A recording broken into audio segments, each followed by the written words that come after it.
A royal mistress in Tudor England could wake up surrounded by velvet gowns, jewels, our servants, and the king's attention. Yet none of it truly belonged to her. Behind the glittering feasts, whispered poetry, and rooms filled with luxury existed a far more fragile world, where every gift carried a hidden condition, and every smile from the court concealed careful judgment. Some women rose high enough to see their portraits painted and their families lifted into power, only to watch that brilliance fade as quietly as it appeared. Tonight, we step inside the candlelit halls of the Tudor court to uncover the dazzling luxury and the dangerous uncertainty of a mistress's daily life. So, before you feel comfortable, take a moment to like the video and subscribe to the channel. Only if your heart truly wants to. If you do like it, leave a little comment letting me know what time it is where you are. Now, dim the lights. Adjust the pillow to fit your head. Maybe turn on a fan to create a relaxing atmosphere. And let's begin this journey together tonight. If a traveller had stepped through the great gates of a Tudor palace for the first time, the scene inside would have looked less like a place of government and more like a carefully arranged theatre of wealth. The air inside the halls carried the smell of beeswax candles and roasted meat. Tapestries hung thick along the stone walls, their threads woven with scenes of battles, forests, and royal hunts. The floors were polished smooth by the constant movement of servants, courtiers, and guards. Even before a single word was spoken, the surroundings announced something unmistakable. Power lived here. But power in the Tudor court rarely appeared as commands shouted across rooms or laws written in front of witnesses. Instead, it revealed itself through objects, through fabrics, metals, and colours, through the small details that filled every corner of court life. Luxury served as a visible language. Those who understood the court learned to read it quickly. A nobleman wearing a cloak lined with imported velvet signalled more than personal taste. Velvet was expensive, tightly controlled, and associated with wealth that stretched across trade routes and noble estates. A woman wearing silk embroidered with gold thread carried a similar message. Her clothing told observers that resources flowed toward her household. Nothing was accidental. Even colour could carry meaning. Deep crimson dyes required rare ingredients and careful preparation. Bright blues came from imported pigments. Rich purples were associated with power and authority. When someone entered a Tudor hall dressed in such colours, the room noticed. Eyes followed them. The court was a place where observation never stopped. Nobles watched each other carefully. Servants carried gossip from corridor to corridor. Diplomats from foreign courts quietly measured the wealth surrounding them, comparing it to the splendour of their own kings. In such an environment, appearance became a form of strategy. A wealthy display could secure respect before a conversation even began. This was especially visible during royal gatherings. Feasts filled the great halls with motion and sound. Long wooden tables stretched from one end of the room to the other. Plates of roasted meats, breads, and sugared fruits appeared in a steady procession. Wine poured constantly into polished cups. Yet the food itself was only part of the display. What mattered more was how everything looked. Silver plates reflected candlelight across the room. Large serving dishes were carried high by servants, so the entire hall could see them. Musicians played softly along the walls, while nobles leaned toward each other in quiet conversation. It was a spectacle meant to impress, and everyone present understood the message behind it. The Tudor monarchy ruled not only through armies and laws, but also through image. Wealth demonstrated stability. Order demonstrated authority. A court filled with expensive fabrics, elaborate meals, and carefully dressed nobles suggested a kingdom that stood strong and prosperous. Luxury was therefore not indulgence alone. It was a political instrument. Those closest to the king often displayed the most striking wealth. Their clothing grew richer, their jewellery is more visible, their seats at the table were placed nearer to the centre of attention. Position and prosperity moved together. If someone suddenly appeared wearing finer fabrics than before, the court noticed immediately. Questions spread quietly through the room. Had the king granted favor? Had their family gained influence? Or had some new alliance formed behind closed doors? The answers rarely appeared in official announcements. Instead, they were guessed from appearances. This constant observation shaped the behavior of everyone living inside the court. Nobles selected their clothing carefully before appearing in public rooms. Servants arranged decorations with attention to detail. Even the placement of a chair could hint at a person's standing. Every object contributed to the silent hierarchy. If we imagine such a scene today, it might resemble entering a grand political gathering, where every detail, from clothing to seating arrangements, signals influence. Yet in Tudor England, this was not an occasional event. It was daily life. Wealth had to be visible to be effective. A noble who dressed too modestly risked appearing weak. A household that failed to display luxury might be assumed to lack resources. Reputation could suffer from something as simple as worn fabric or a poorly decorated chamber. Because of this, luxury became inseparable from identity. It defined who belonged among the powerful and who merely stood nearby. Even those with genuine authority relied on this visual language. A lord might command soldiers and manage vast estates. Yet his status still needed to be demonstrated through clothing, furnishings, and hospitality. Without visible wealth, power felt incomplete. The court, therefore, functioned as a vast stage where influence and prosperity were constantly displayed, examined, and interpreted. Behind the glitter of silver plates and embroidered gowns, an invisible competition unfolded every day. Who appeared wealthier? Who appeared closer to the king? And who appeared important enough to be noticed at all? Within this world of constant observation, luxury became more than comfort. It was proof of standing, proof that someone mattered. And in a place where hundreds of watchful eyes studied every movement, that proof could determine a person's entire future. The Tudor court was a world where luxury spoke louder than titles, and where every gown, jewel, and banquet quietly declared who truly held influence.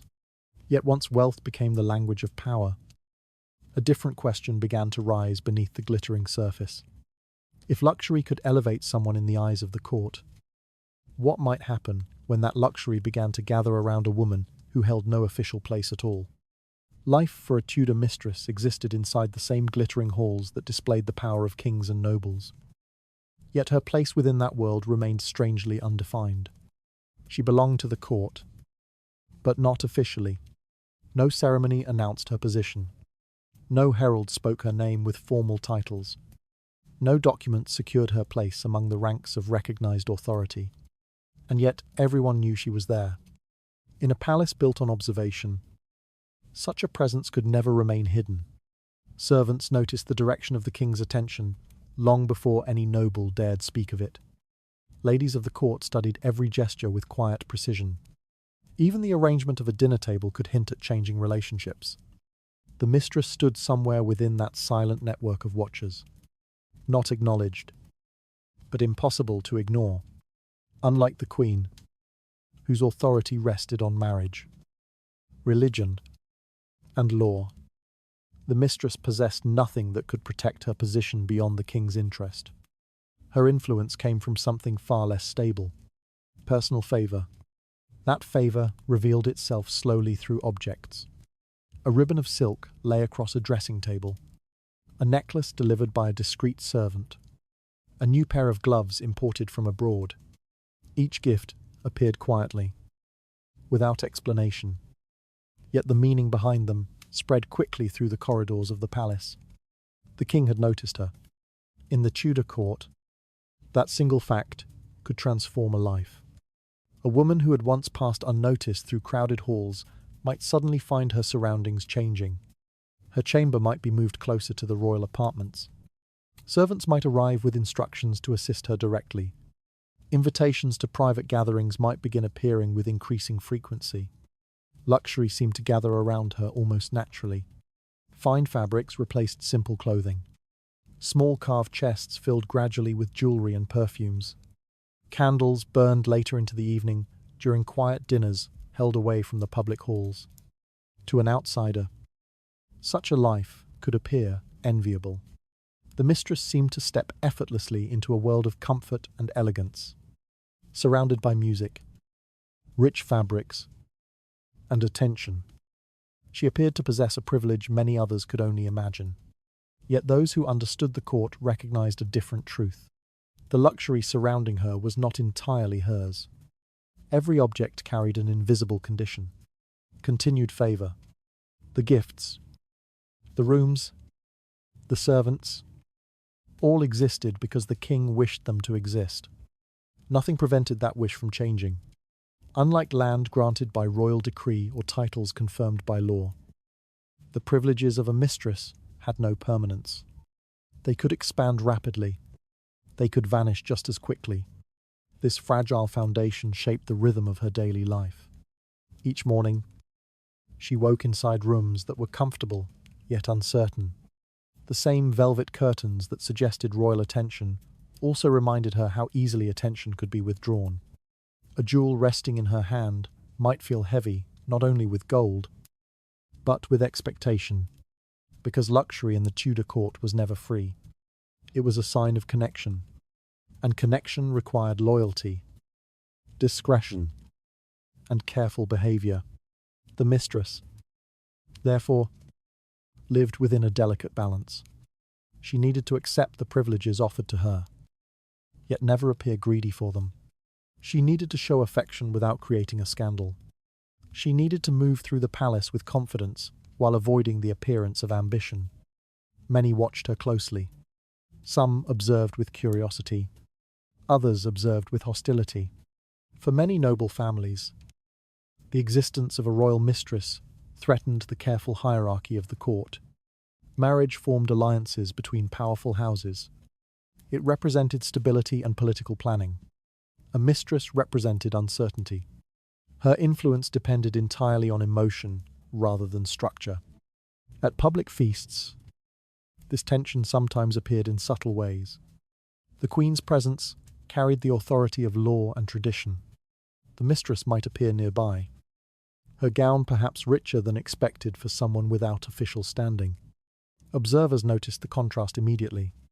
One woman possessed legitimacy. The other possessed attention. Both forms of influence carried power, yet only one of them rested on stable ground. The mistress understood this difference better than anyone, because beneath the silks, the music, and the gifts, she lived with a quiet awareness. Everything around her existed on borrowed time. The court might admire her elegance today. Servants might rush to attend to her needs tonight. The king might smile across a candlelit table, yet none of these moments guaranteed tomorrow. Her luxury was both reward and warning, a privilege that elevated her, and a reminder that elevation could never be secure. A Tudor mistress lived surrounded by privileges that glittered brightly yet rested on fragile foundations. Her luxury depended entirely on the shifting attention of a king rather than the protection of law or title. And within the quiet rooms, where such favor grew stronger, another scene began to reveal its true meaning: the private feasts, where affection turned into visible power. Private feasts inside Tudor palaces rarely took place in the vast halls, where hundreds of courtiers gathered beneath banners and candlelight. Those grand banquets were spectacles meant to be witnessed. Private dinners belonged to a different world entirely. They unfolded in smaller rooms. These chambers were often tucked behind thick stone corridors or hidden beyond heavy doors draped with velvet curtains. Unlike the public halls, where servants moved in long lines and musicians played loudly to fill the space, these rooms carried a quieter atmosphere. The light came from only a few candles. The walls were often lined with tapestries or carved wooden panels. Their purpose was not simply decoration. They softened sound, ensuring that voices spoken inside the room did not travel easily through the palace corridors. Discretion mattered. A private feast rarely required many witnesses. Only a few trusted servants prepared the table. A single steward might supervise the meal, ensuring that dishes arrived at the correct moment.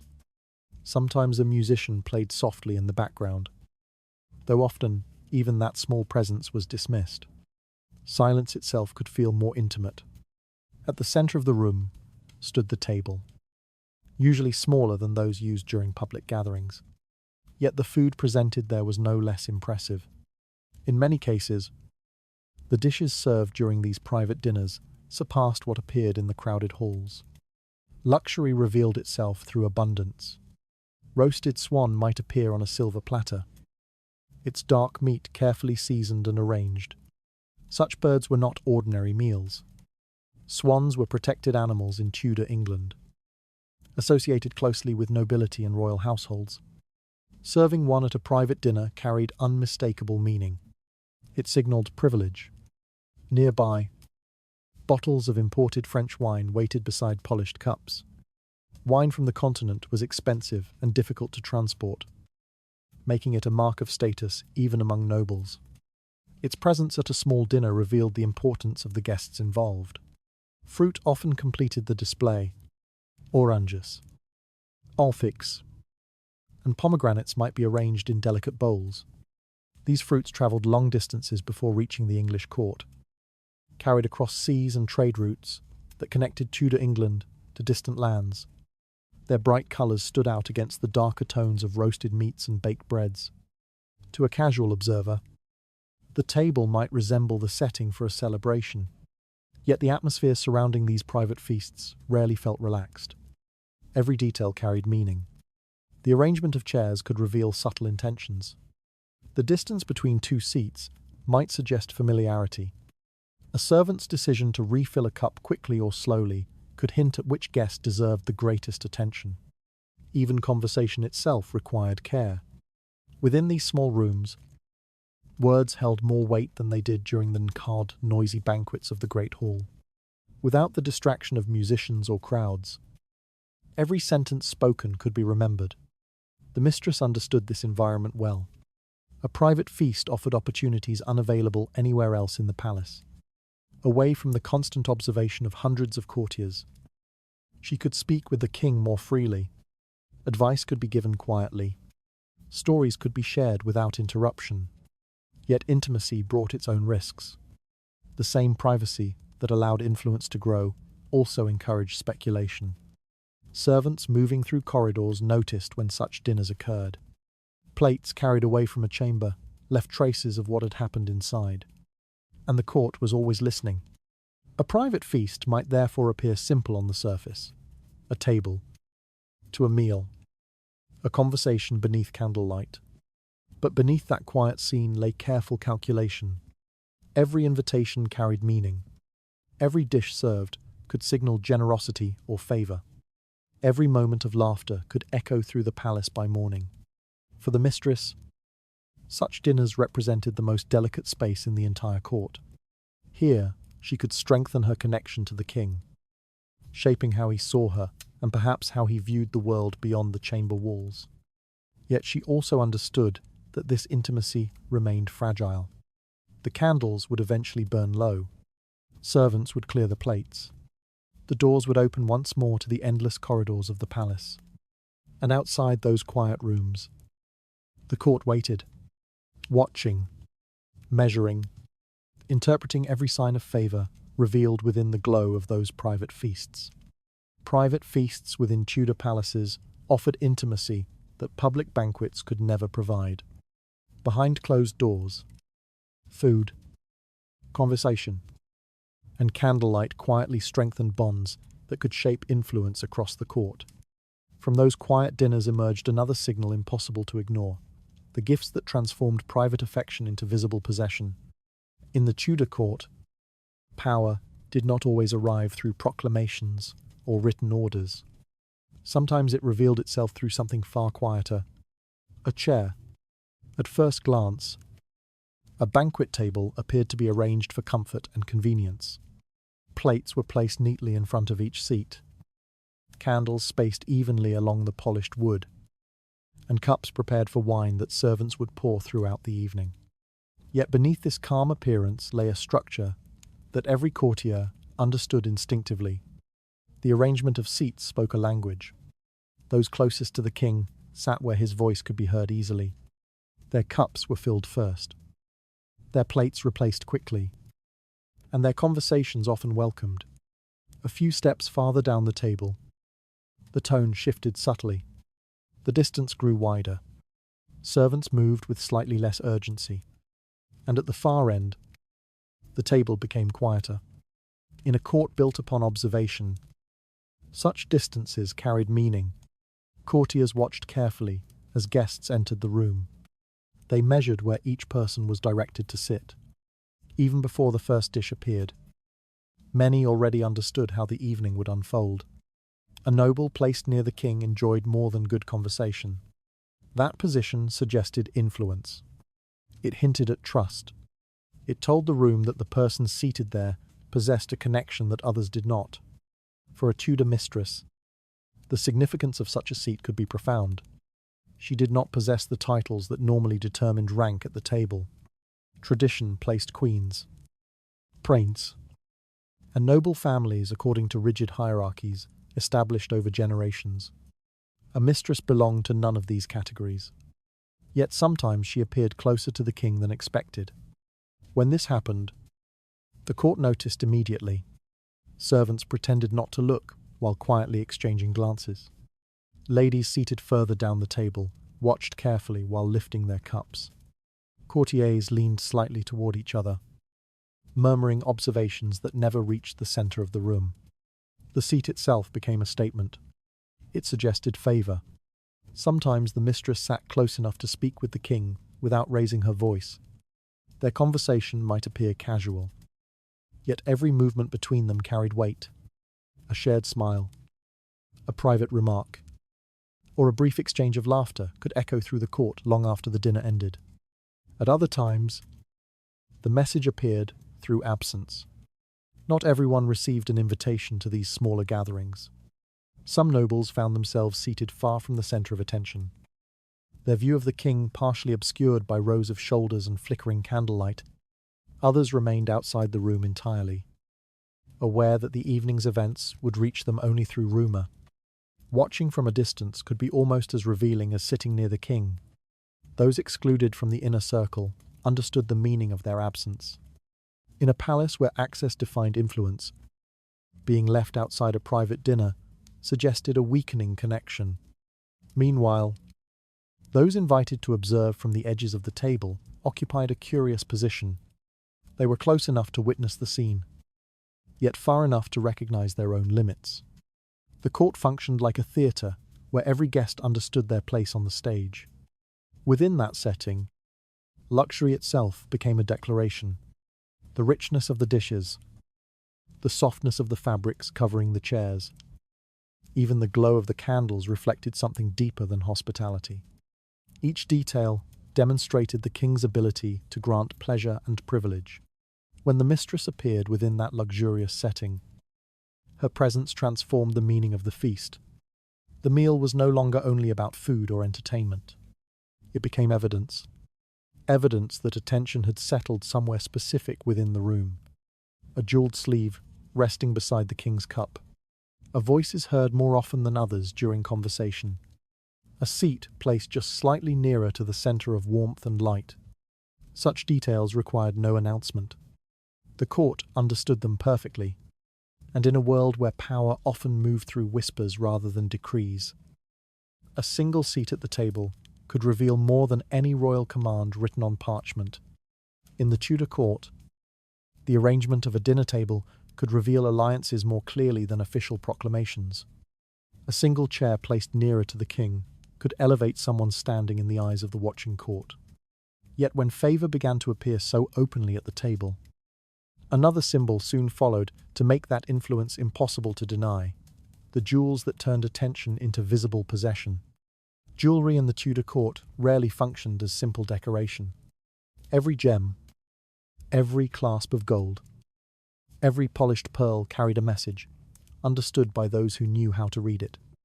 A necklace could speak, A ring could declare allegiance, and a brooch, placed carefully on the fabric of a gown, might reveal more about a relationship than any whispered confession. Within the royal court, jewelry circulated constantly. Nobles exchanged gifts to maintain alliances. Families presented precious items during marriages and celebrations.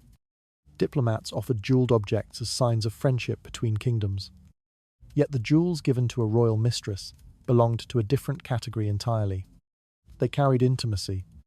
Such gifts often arrived quietly. A small velvet pouch might be delivered by a trusted servant late in the afternoon. A wooden box lined with soft cloth could appear on a dressing table without ceremony. Inside waited an object whose value extended far beyond its price. A string of pearls might rest against folded silk. Pearls were among the most admired jewels in Tudor England. Their smooth white surfaces suggested purity and refinement, making them a favourite adornment among queens and noblewomen. A pearl necklace, therefore, carried symbolic weight.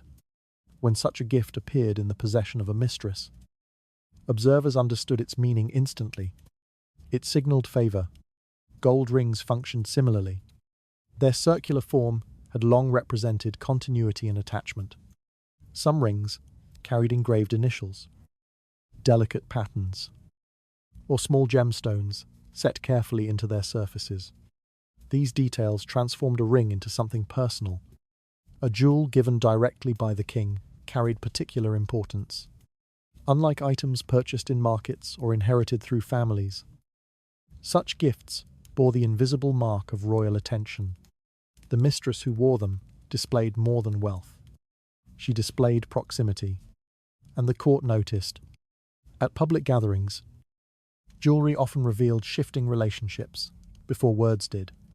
A brooch newly pinned to the shoulder of a gown could spark quiet speculation.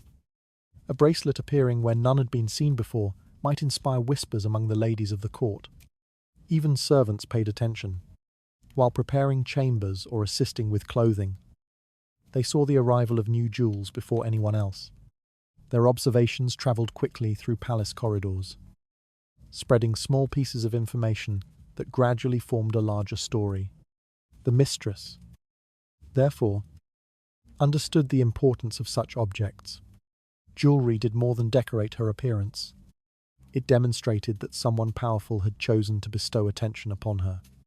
A pearl necklace resting against her collarbone during a banquet could function as a silent announcement.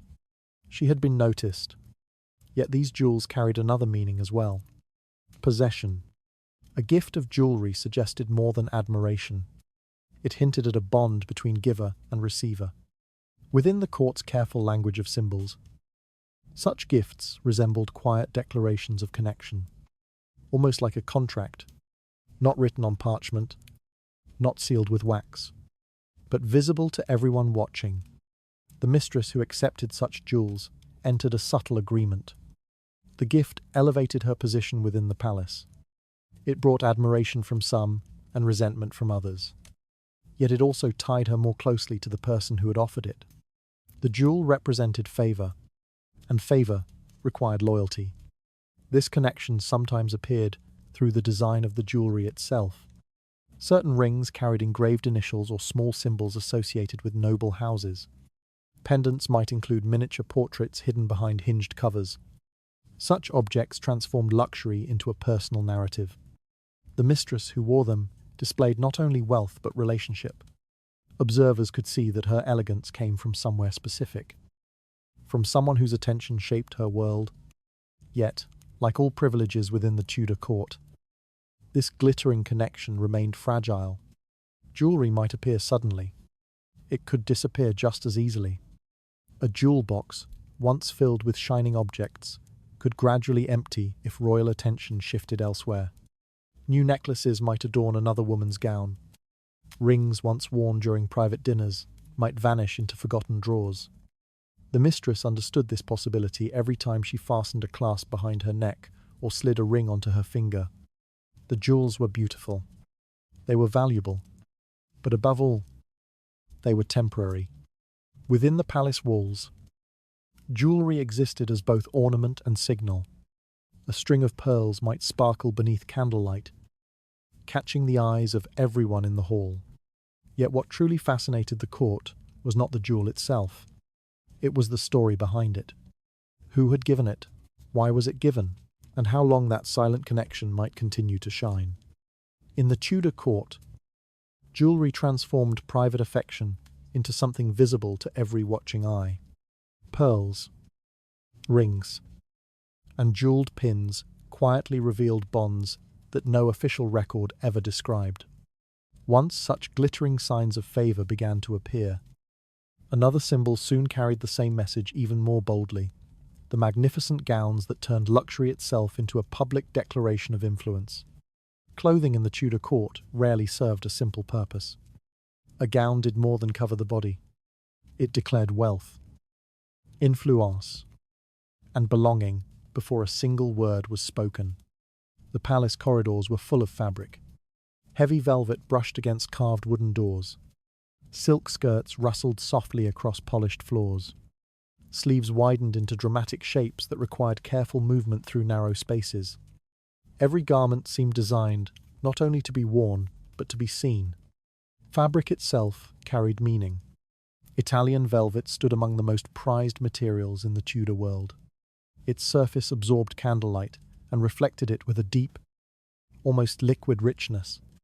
Merchants transported it across long trade routes, making each bolt expensive and rare. A gown made from such velvet announced immediately that its wearer possessed considerable resources. French silk held similar power, smooth and luminous. It moved with a softness that contrasted with the heavier fabrics surrounding it. Silk gowns shimmered beneath the glow of torches and chandeliers, drawing the attention of every observer in the room. Their brightness made them impossible to ignore. Even lace carried a story. Delicate Dutch lace, woven by skilled hands across distant workshops. Decorated collars and sleeves with intricate patterns. The thin, white threads framed the face and hands of noble women, creating an image of refinement that suggested both wealth and leisure. These fabrics formed the outer language of the court. Those who walked through the great halls quickly learned how to interpret them. Yet clothing in Tudor England existed under strict rules. The crown did not allow luxury to spread freely among all classes. Laws known as sumptuary regulations controlled who could wear certain materials and colours. These rules were not merely suggestions. They were designed to preserve the visible hierarchy of society. Velvet, silk, and elaborate embroidery often belonged exclusively to nobles. Certain shades of crimson or purple were restricted to individuals with royal connections. Even the width of sleeves or the number of decorative jewels sewn into a garment could fall under regulation. In theory, these laws protected social order. They ensured that a merchant could not dress like a nobleman and that a servant could not imitate the appearance of a lord's household. Clothing, therefore, became a visible map of rank within Tudor society. Yet the court did not always follow these rules perfectly. Royal favour could bend them. A woman connected to the king might appear wearing fabrics technically reserved for a higher status. Her gown might contain silk threads or imported lace that ordinary courtiers would hesitate to display. Observers noticed such details immediately. A dress made from Italian velvet could signal rising attention from powerful circles. A sleeve decorated with rare lace might suggest access to wealth beyond ordinary allowances. Even the colour of a gown could spark quiet speculation among those watching. The mistress understood this silent language well. Her clothing formed part of the delicate balance she maintained within the palace. She needed to appear elegant without provoking open hostility. Too much luxury might anger powerful families. Too little might cause her presence to fade into the background. Each gown, therefore, required careful choice. The fabric needed to impress, the design needed to flatter, and the overall appearance needed to suggest favour without openly challenging the established hierarchy.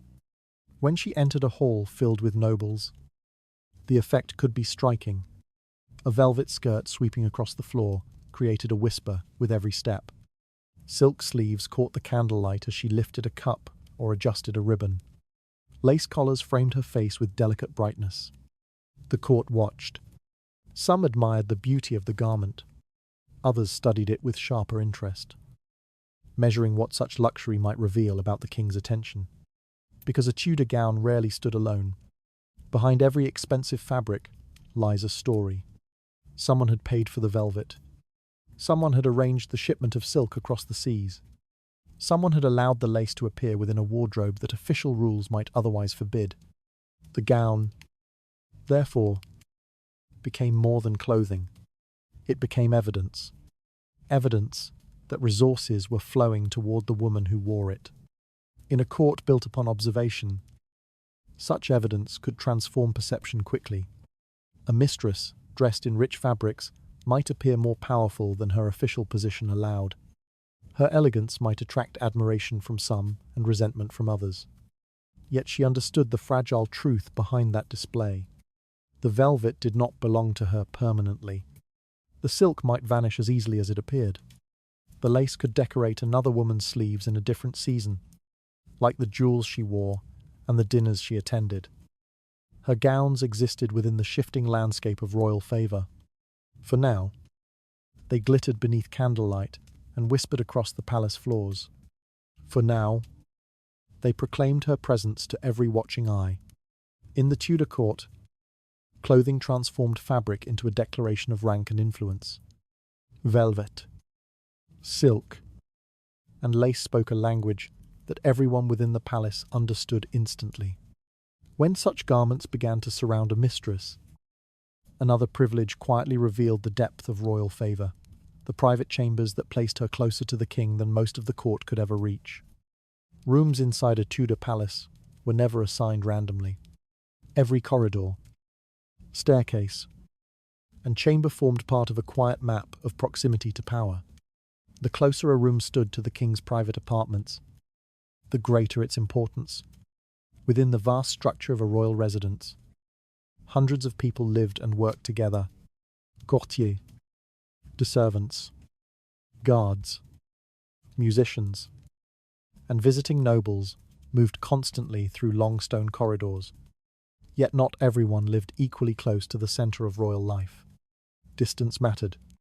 Those who held official authority often received chambers near the royal household.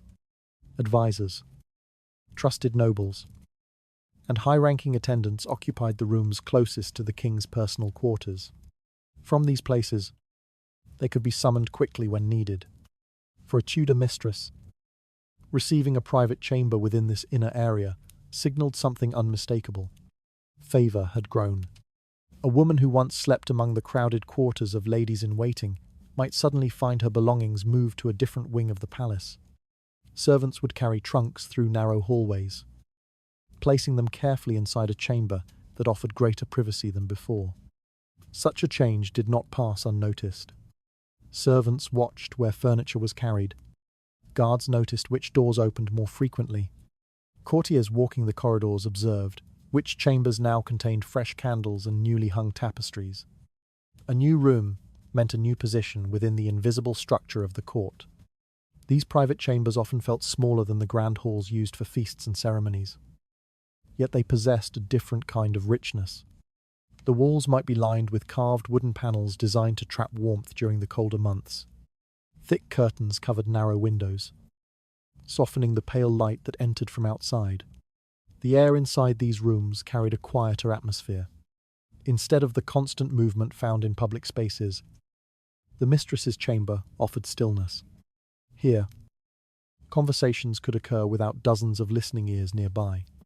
Here, letters might be written, gifts examined, or private dinners arranged away from the watchful eyes of the court. The furnishings inside such a chamber revealed the depth of royal attention. Carved wooden furniture often stood at the centre of the room. Beds framed by tall posts supported heavy fabric canopies that helped keep warmth inside during winter nights. Chests lined with velvet stored clothing and jewellery carefully arranged by servants. Imported carpets covered sections of the stone floor. These carpets, often woven in distant regions and transported across long trade routes, brought colour and softness into rooms that would otherwise feel cold and severe. Their patterns of deep reds, blues, and golds created a quiet sense of luxury beneath every step. Even small details reflected comfort. Polished mirrors hung along the walls. Silver candlesticks stood ready to provide light long after sunset. Tables held perfumes, brushes, and small boxes filled with ribbons or jewelry. Such surroundings suggested a life far removed from ordinary households. Yet the mistress rarely managed this comfort alone. Private servants formed another sign of her rising privilege. A maid might be assigned specifically to assist her with clothing each morning. Another servant might maintain the chamber itself, replacing candles, refreshing water, and ensuring that the room remained warm during cold evenings. These attendants quickly learned to move quietly. Within a palace where rumors travelled easily, discretion held great value. Servants working near the mistress understood that their loyalty depended not only on obedience but on silence. They carried trays of food without lingering. They cleaned rooms without asking unnecessary questions. They delivered messages and gifts with careful neutrality. Their presence allowed the mistress to live with a degree of comfort that few women outside the royal court could imagine. Yet these privileges carried a deeper meaning. The location of her chamber placed her physically closer to the king than most members of the court. Doors and corridors connected her living space to the same network of rooms used by the royal household. Such proximity created an opportunity. A message could arrive quickly. A private conversation might occur late in the evening. A dinner invitation could be delivered without travelling through the crowded halls, where curious eyes waited. Distance inside the palace, therefore, measured more than the architecture. It measured access. The mistress understood this well every time she crossed the threshold of her chamber. The carved wood, the carpets, and the quiet servants all reflected the same truth. Royal attention had drawn her inward. Yet, like every privilege within the Tudor court, even these comfortable rooms rested on fragile ground. The palace had seen many occupants move through its chambers over the years. Doors that once opened for favoured guests eventually closed again. Another woman might one day sleep beneath the same carved bedposts. Another servant might carry candles into the same quiet room. For now, the chamber belonged to her.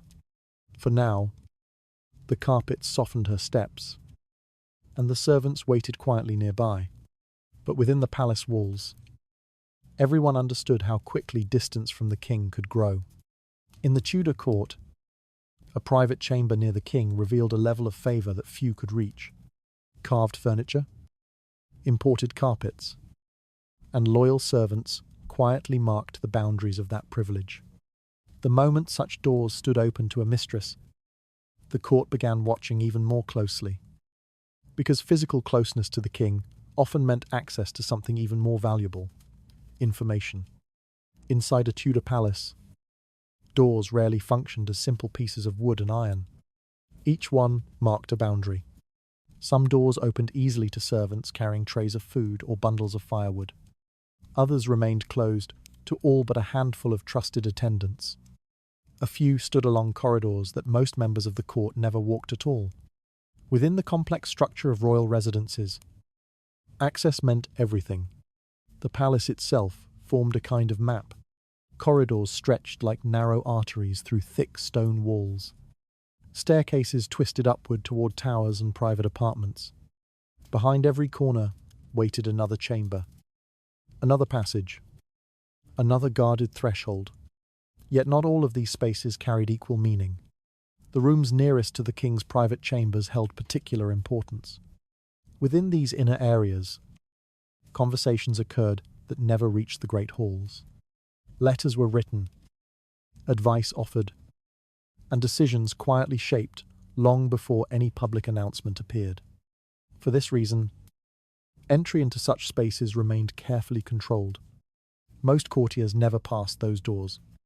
They might spend years within the palace, attending feasts and ceremonies, yet never see the interior of the royal apartments. Their lives unfolded in the outer layers of court life, where attention flowed through public rituals rather than private meetings. A mistress, however, sometimes found herself moving closer to the centre. It rarely happened suddenly. Instead, small changes appeared first. A servant might deliver a message inviting her to walk through a corridor she had not used before. A guard might step aside at a doorway that once remained closed. A private dinner might take place in a chamber only a short distance from the king's own rooms. These moments formed a gradual movement inward. Each new door crossed quietly altered her position within the palace. Servants noticed. Guards noticed. Even courtiers standing at the far end of a hallway noticed which direction she had taken, because the distance inside the palace measured influence. The closer someone lived to the king's private chambers, the greater their potential access to conversation, attention, and favor. In a world where proximity shaped opportunity, even a few steps along a corridor could change a person's importance.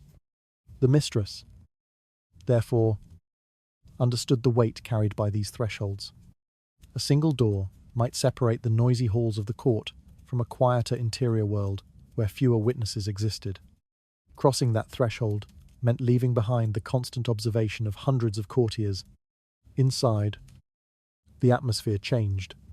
Footsteps softened against carpets. Voices lowered automatically. Candles burned in smaller rooms where conversations unfolded slowly, rather than competing with the music and laughter of large gatherings.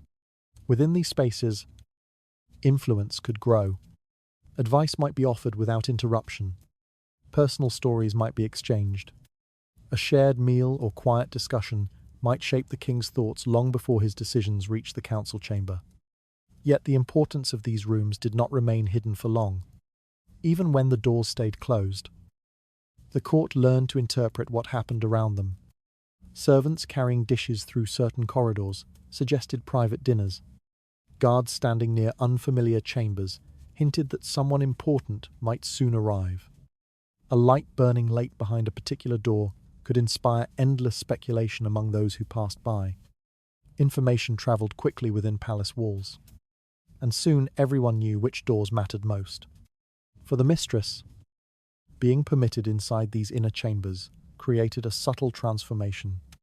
Her life within the palace gained a new dimension. She no longer moved only through the public spaces, where hundreds watched every gesture. She now possessed moments of privacy, moments where her presence mattered in ways the court could only guess. Such access could reshape how others viewed her. A woman who once appeared merely charming might suddenly be considered influential. Courtiers might speak to her more carefully. Servants might treat her with increased respect. Even rivals who disliked her presence would recognize that she now stood closer to the center of power. Yet this privilege carried its own risks, because the same doors that allowed her entry could also close again. Royal attention remained unpredictable. A chamber that welcomed her tonight might remain silent tomorrow. Guards who stepped aside today might stand firm in the future. The palace had witnessed such changes many times before. Many women had once walked through those same corridors with confidence, believing their place secure. Yet the shifting tides of favor eventually pushed them outward again, back into the crowded rooms where influence faded among the noise of the court. For now, the door stood open. For now, the mistress walked through spaces few others could reach. Her footsteps carried her past carved wooden panels and narrow windows glowing with candlelight. Servants lowered their eyes as she passed, aware that her presence within these halls revealed something unmistakable. She had drawn closer to the king, and within the silent architecture of the palace, such closeness meant far more than comfort. It meant possibility. In the Tudor court, a single doorway could separate ordinary presence from true proximity to power. The corridors leading toward the king's chambers quietly revealed who had been invited closer and who remained outside. From that closeness emerged another advantage even more valuable than private rooms: the ability to hear information before the rest of the court ever knew it existed. Within the Tudor court, information moved quietly through corridors long before it appeared in official proclamations. Decisions rarely emerged suddenly from council chambers. They developed slowly through conversations, private meetings, and moments of reflection shared among a small circle of trusted voices. Those who heard such discussions first held a subtle advantage. In a palace filled with hundreds of courtiers, access to information could shape reputations, alliances, and fortunes. A rumor overheard in the evening might influence a conversation the next morning. A whispered concern about a political rival might travel across the court before the rival even realized his position had weakened. Information, therefore, possessed enormous value. For most members of the court, knowledge arrived slowly. News spread through layers of gossip and speculation before reaching distant chambers. By the time a noble heard of a change in royal policy, the decision might already be fixed. A mistress sometimes experienced a different reality. Her proximity to the king placed her within spaces where conversations unfolded naturally. Private dinners, quiet walks through palace gardens, and long evenings within candlelit chambers created opportunities for words to travel freely. Not every discussion was meant for her ears, yet she heard them nonetheless. The king spoke with advisors before and after council meetings. Messengers arrived with letters from distant courts.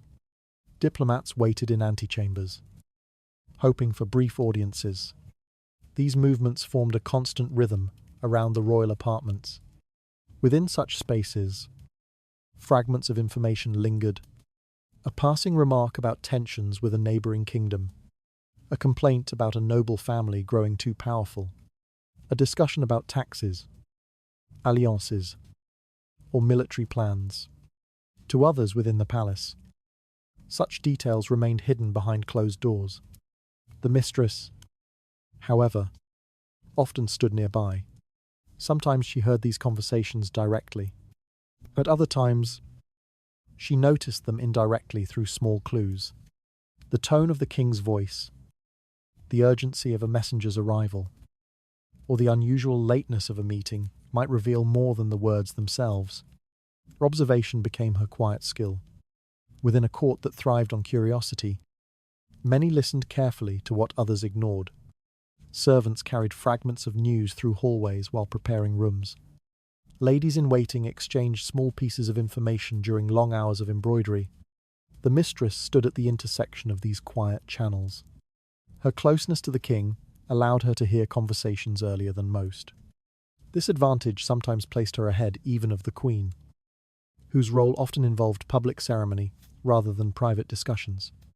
Such moments created a delicate imbalance. Official authority still belonged to the queen and the council, yet knowledge itself could influence how those authorities operated. A person who understood the direction of the king's thinking before others could prepare responses more carefully. They could warn allies. They could avoid mistakes. They could position themselves advantageously before the rest of the court recognized the change. The mistress, therefore, possessed something invisible yet powerful: awareness. She might know which noble had angered the king during a meeting. She might hear which foreign ambassador had requested secret negotiations. She might even learn of political decisions days before they reached the formal council. These pieces of knowledge rarely arrived in complete form. Instead, they appeared as scattered hints. A sentence spoken in frustration. A messenger was dismissed more quickly than expected. A letter sealed with unusual urgency. Over time, such fragments formed a pattern. The mistress who paid attention could quietly assemble a picture of the court's shifting political landscape. She did not need official authority to influence events. Sometimes, simply sharing a piece of knowledge with the right person at the right moment proved enough. Information could guide alliances. It could prevent conflicts. It could even protect the mistress herself when royal favor began to shift. Yet this advantage required great caution.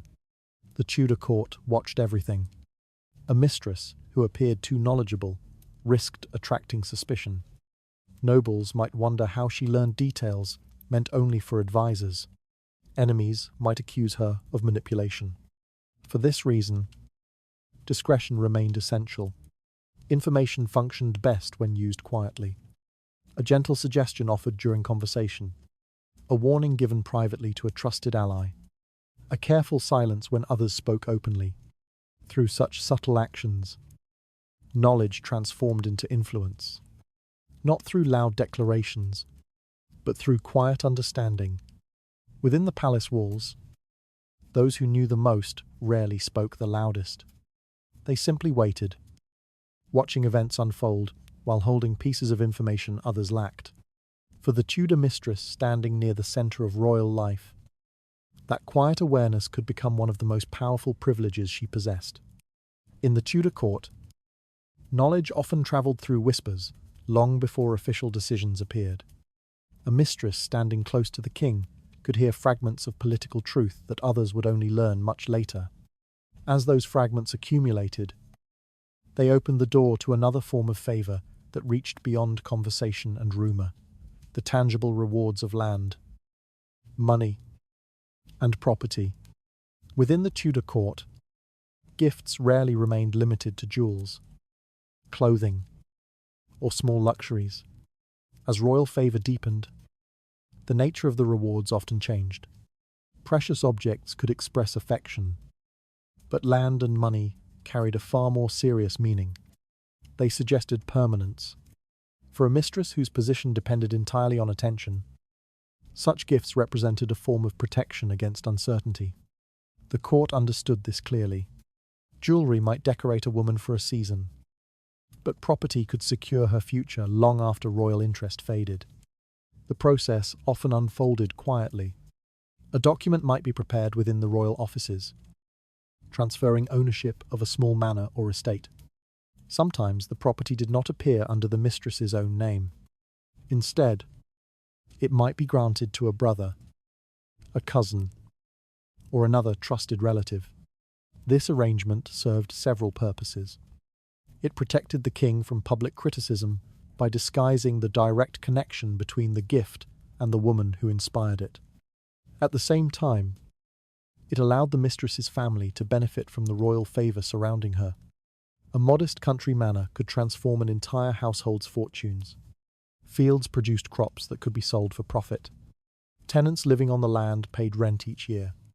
Livestock raised on the estate added further value. Even a relatively small property offered a steady flow of income far more reliable than occasional gifts. For the mistress, this meant something extremely important: security. Within the palace walls, luxury might vanish overnight if royal attention shifted elsewhere. But land existed beyond the palace. Fields continued to grow grain whether the king's favour remained or not. In this way, property served as a quiet bridge between temporary affection and lasting wealth. Money sometimes accompanied these grants of land. Royal treasuries could provide regular stipends, delivered discreetly through trusted officials. These payments might arrive monthly or yearly, ensuring that the mistress maintained a comfortable life even when not physically present at court. Such financial support rarely appeared in public records with a clear explanation. Instead, it was often described as a reward for service, a household allowance, or a favour granted to a relative. The language remained deliberately vague, allowing the arrangement to exist without inviting direct scrutiny. Yet, the court still noticed. Nobles paid close attention to who gained property through royal generosity. Land represented power within Tudor society. Families built their influence across generations by expanding their estates. A new manor granted unexpectedly to a previously modest household raised many questions. Servants, too, observed the movement of wealth. They saw documents carried through corridors by clerks. They heard rumours of estates changing hands. They noticed when a mistress began receiving visitors from distant countryside properties. These details travelled quickly through palace conversation. For some observers, such gifts confirmed the depth of royal favour. The king had moved beyond symbolic gestures and begun providing material support that could shape the future of an entire family. For others, the situation appeared more troubling. Granting land and money to a mistress blurred the boundaries between personal affection and political responsibility. Every estate transferred through royal generosity meant fewer resources available for other nobles competing for recognition. Resentment could grow quietly. Yet, from the mistress's perspective, these gifts carried a different meaning. They represented preparation. Life within the Tudor court remained unpredictable. The king's attention could shift suddenly toward another woman or another political concern. A mistress who relied entirely on palace luxuries risked losing everything the moment her influence faded. Property offered an alternative. Fields, donants, and houses existed beyond the reach of court gossip. Even if she left the palace one day, those lands could continue supporting her household. This did not guarantee lasting security. Royal grants could still be revoked under certain circumstances. Political conflicts or changes in leadership sometimes altered previous arrangements. Yet compared to jewels or dresses, land provided far stronger protection. It allowed the mistress to imagine a life beyond the palace walls. Some women used this opportunity carefully. They ensured that estates were managed properly. They placed trusted relatives in charge of collecting rents and maintaining property. Over time, the wealth generated from these lands could support comfortable lives far removed from court intrigue. Others never reached that stage. Their gifts remained temporary, tied closely to the king's attention. When favour faded, the income disappeared as well, leaving little behind except memories of luxury. The Tudor court, therefore, treated these grants with particular interest. Land revealed something deeper than affection. It suggested an investment. An investment implied that royal attention had grown strong enough to shape not only the present moment, but also the uncertain years that might follow.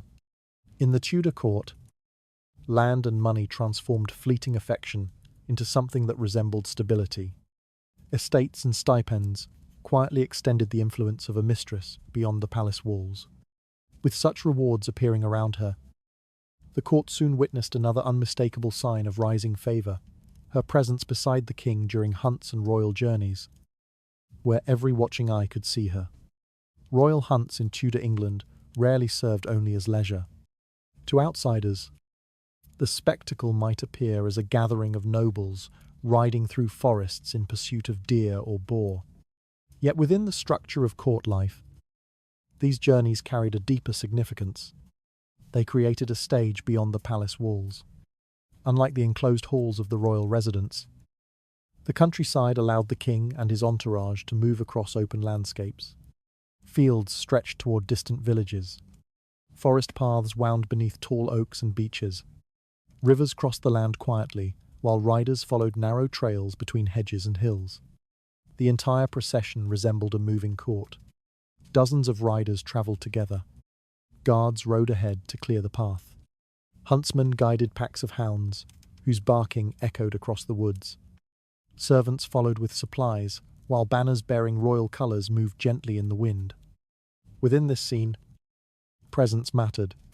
Those invited to accompany the king during such outings gained something more valuable than entertainment. They gained visibility.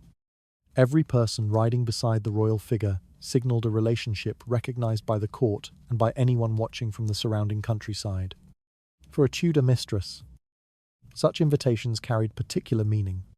Her life within the palace had already granted her private privileges. Quiet dinners, personal chambers, and discreet gifts had revealed the king's attention within controlled spaces. Yet those privileges remained partly hidden from public view. A royal hunt changed that. The mistress riding among the king's companions suddenly appeared before a far wider audience. Courtiers travelling in the procession observed her position. Villagers standing along roads watched the passing riders with curiosity. Even visiting diplomats sometimes witnessed these journeys from a distance. Her presence, therefore, communicated a message. It suggested that the king wished her to be seen. Preparation for such outings often began early in the morning. Servants helped nobles dress in garments suited for riding rather than formal banquets. Boots replaced delicate shoes. Cloaks designed to protect against wind and rain covered embroidered gowns. The mistress was prepared in much the same way. Her clothing still reflected elegance. Yet it needed to allow movement across long distances. Velvet riding cloaks fastened at the shoulders. Gloves protected her hands while holding the reins. A hat or hood shielded her face from the cold air moving through the forest. When she mounted her horse, the symbolism became even clearer. Riding required confidence and balance. Horses moved quickly across uneven ground, and the ability to remain composed during such journeys impressed observers. A mistress, who rode comfortably beside the king, demonstrated not only grace, but belonging within the royal circle. The procession itself followed carefully arranged positions. High-ranking nobles often rode closest to the king. Advisors, diplomats, and members of the royal household filled the surrounding spaces. Servants and guards formed outer layers that kept the group organized while traveling. If the mistress appeared within this inner circle, the court noticed immediately. Distance again revealed meaning. A rider traveling several horses behind the king held little influence. A rider close enough to exchange conversation during the journey occupied a far more significant place. The mistress sometimes found herself within that closer distance. The effect could be striking. As the group moved across open fields or entered the deep shade of forests, conversations unfolded naturally between riders. The king might speak with those beside him about hunting routes, weather conditions, or matters entirely unrelated to the chase. Yet others listening nearby understood that such moments allowed personal connections to deepen. The countryside provided freedom from the rigid etiquette of palace rooms. Without the constant presence of formal ceremonies, the king could speak more casually. Laughter might replace careful diplomacy. Stories might travel more easily between companions. Within that relaxed environment, the mistress's presence gained a different quality. She no longer appeared only as a private companion hidden behind palace doors. Instead, she became part of the king's visible world. Riding beside him through villages and forests suggested a level of comfort that many courtiers could only observe from a distance. Observers interpreted these moments carefully.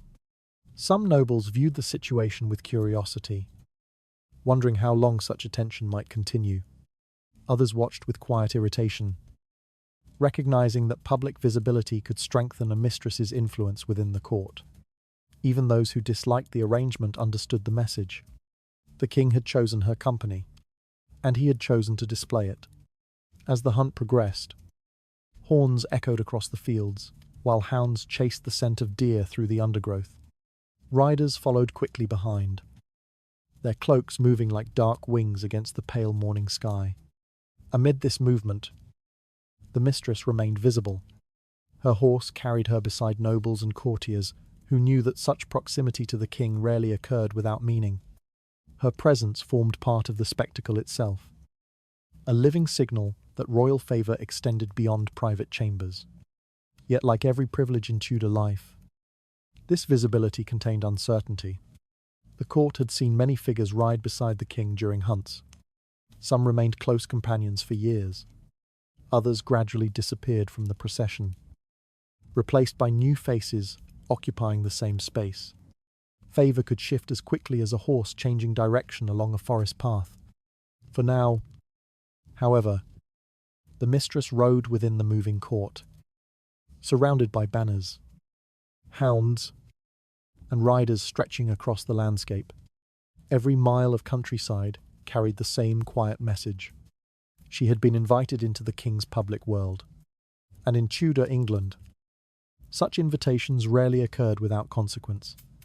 Royal hunts allowed the king's companions to step beyond the private chambers of the palace and into a landscape where everyone could witness their closeness. Riding beside the king turned personal attention into a visible signal recognized across the entire court. Public appearances of this kind soon created another tension impossible to ignore: the silent reactions of those watching from within the palace itself. In the Tudor court, appearances carried extraordinary weight. Every entrance into a public hall, every seat taken at a banquet table, every movement across the polished floors unfolded beneath the attention of hundreds of watching eyes. No gesture existed in isolation. The palace gathered nobles, diplomats, our servants, and visitors into the same glittering space.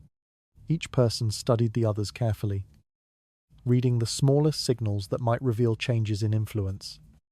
A glance held too long, a seat placed too close to the king, or a voice heard too often during conversation could quickly become the subject of quiet speculation.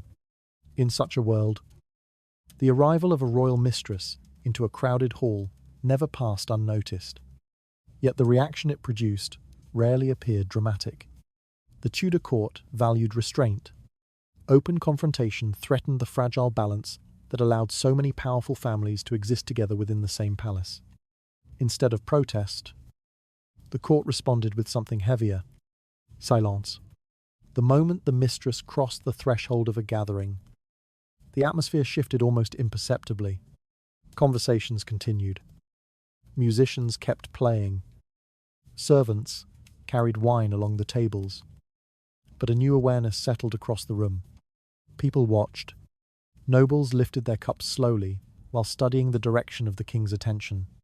Ladies leaned closer to companions, their voices dropping into whispers. Diplomats observed the scene with careful interest, measuring what such appearances might reveal about the inner life of the court. The mistress herself often moved calmly through this environment. Her clothing reflected the luxury already associated with royal favor. Velvet gowns brushed the stone floors with a whisper. Pearls glimmered beneath the warm glow of candles. Lace collars framed her face with delicate brightness. Each detail reinforced the message carried by her presence. She had been noticed within the carefully ordered hierarchy of the Tudor court. Such visibility held enormous meaning. Influence usually travelled through formal channels. Titles granted by the crown, marriages arranged between noble houses, and offices assigned within royal government. The mistress belonged to none of these structures. Her position rested on something far less stable: attention. When she appeared among the gathered nobles, that attention suddenly became visible to everyone. The jewels she wore, the richness of her fabrics, the confidence in her movement across the hall, all suggested a closeness to the king that others could not easily ignore. The court recognized the significance immediately, yet no one spoke openly about it. Instead, the reaction unfolded through subtle gestures. A noblewoman might glance briefly before returning her attention to the table. A courtier might adjust his posture slightly, observing how the king greeted the newcomer. Even servants noticed the moment, though they continued their work without hesitation. Among all those watching, one figure often held particular interest: the Queen. Her place within the hall remained unmistakable. Seated beneath banners bearing royal symbols, she represented legitimacy, alliance, and dynastic continuity. Her authority rested on law, religion, and ceremony, foundations that had shaped European monarchies for generations. Yet even such authority could not prevent the presence of a mistress from entering the same space. Sometimes the Queen observed quietly from across the room. Her expression remained composed. Years of court life had taught her how to maintain dignity under the constant gaze of nobles and diplomats. Any visible reaction could create scandal, and scandal threatened the stability of the crown itself. Still, the distance between the two women carried meaning. One embodied official power, the other embodied personal influence. Neither needed to acknowledge the other for the tension to become clear. Courtiers understood the situation instantly.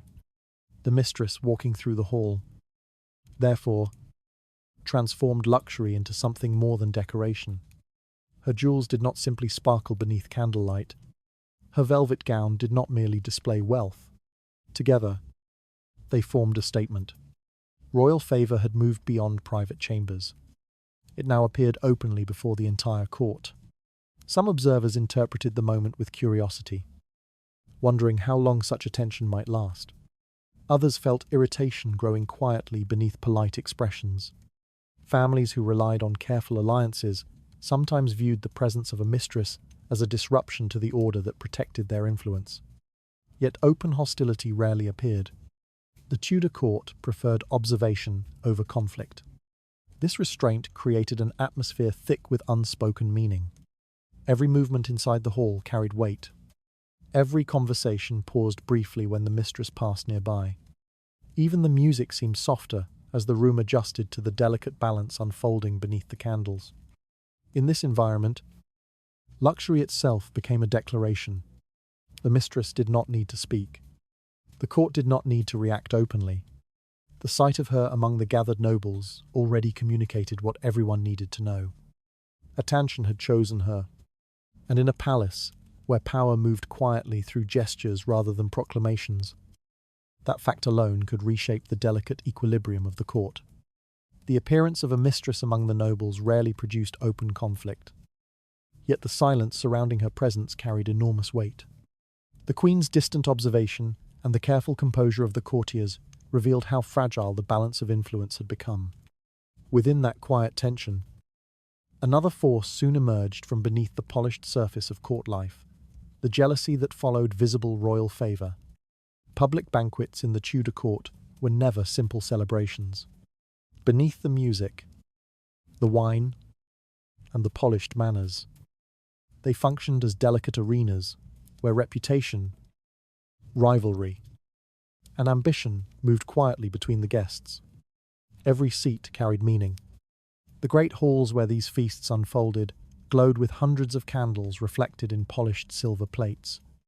Long wooden tables stretched across the chamber, covered in embroidered cloths heavy with gold thread. Servants moved in careful lines, carrying roasted meats, fruits preserved in honey, and wine poured from tall silver pitchers. From a distance, the scene appeared harmonious, yet harmony rarely existed within the hearts of those watching one another across the tables. When a royal mistress entered such a banquet, the atmosphere changed in subtle ways that only the experienced eyes of the court could recognize. No official announcement followed her arrival. No herald called attention to her presence. But people noticed. Noble women seated along the tables often paused for a moment before continuing their conversations. Their eyes drifted briefly toward the newcomer before returning to their plates or companions. A murmur sometimes passed along the row of guests as whispers travelled from one seat to another. The mistress understood these reactions. Her position inside the palace placed her constantly under observation. Every piece of clothing she wore, every movement she made, every word spoken in her presence could become the subject of discussion long after the banquet ended. The gowns she wore during such gatherings often reflected the full extent of royal generosity. Velvet dyed in deep crimson or emerald green shimmered beneath the candlelight. Pearls traced delicate lines across the neckline of her dress. Jewels pinned into her hair glowed softly with each movement of her head. Such luxury rarely escaped notice. For many noble women present in the hall, these details carried uncomfortable implications. Their own wealth might equal or surpass that of the mistress, yet their positions depended on family alliances, marriages arranged through careful negotiation, and reputations maintained through restraint. The mistress represented something different. Her influence came directly from the king's attention rather than from inherited titles or political alliances. In a court built upon rigid hierarchy, that distinction unsettled many observers. Jealousy, therefore, travelled quietly through the room. It rarely appeared through open hostility. Tudor society valued outward composure too highly for that. Instead, envy revealed itself through glances that lingered a moment too long, or smiles that faded quickly once the mistress passed by.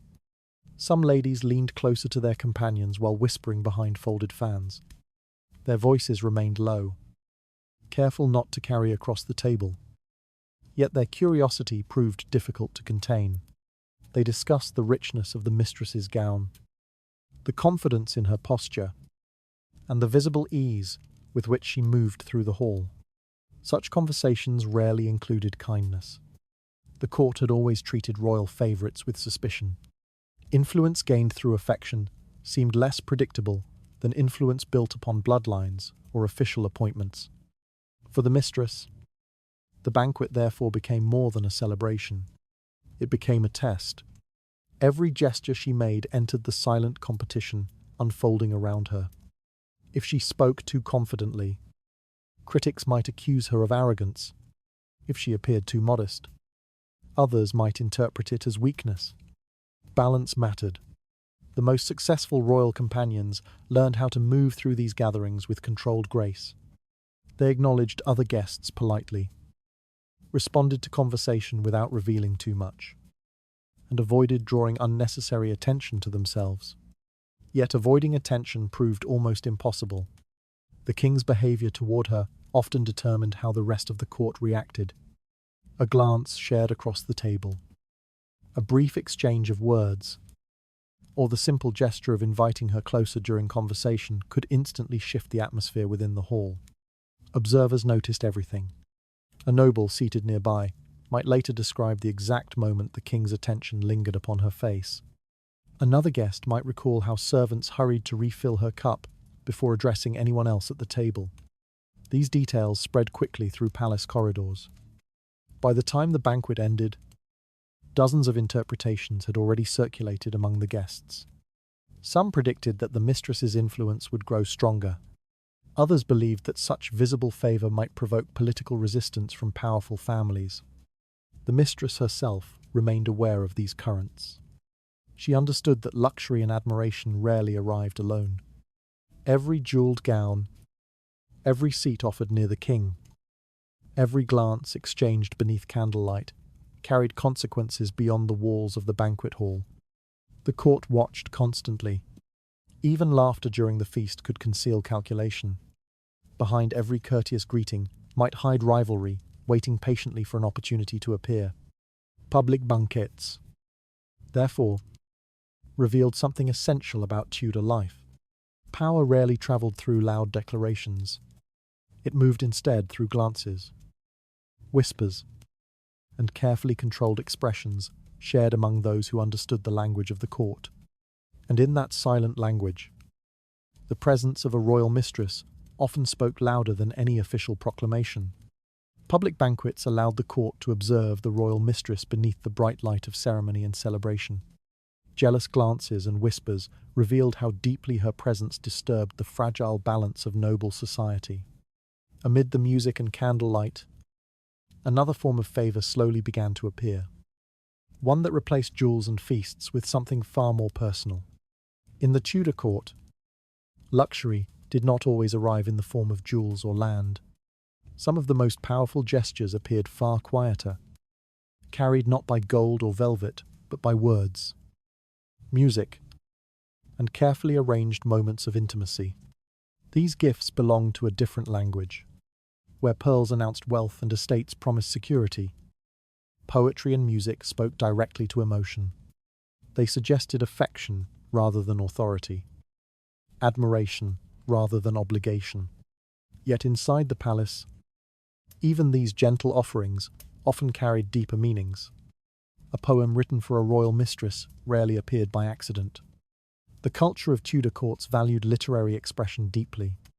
Noblemen prided themselves on their ability to compose elegant verses, often inspired by classical traditions that celebrated love, beauty, and longing. Poems circulated quietly among trusted companions, sometimes copied by hand and passed from one reader to another. But a poem written specifically for a woman within the royal household held a particular significance. The words often praised her appearance with elaborate metaphors. Her eyes might be compared to stars reflected on water.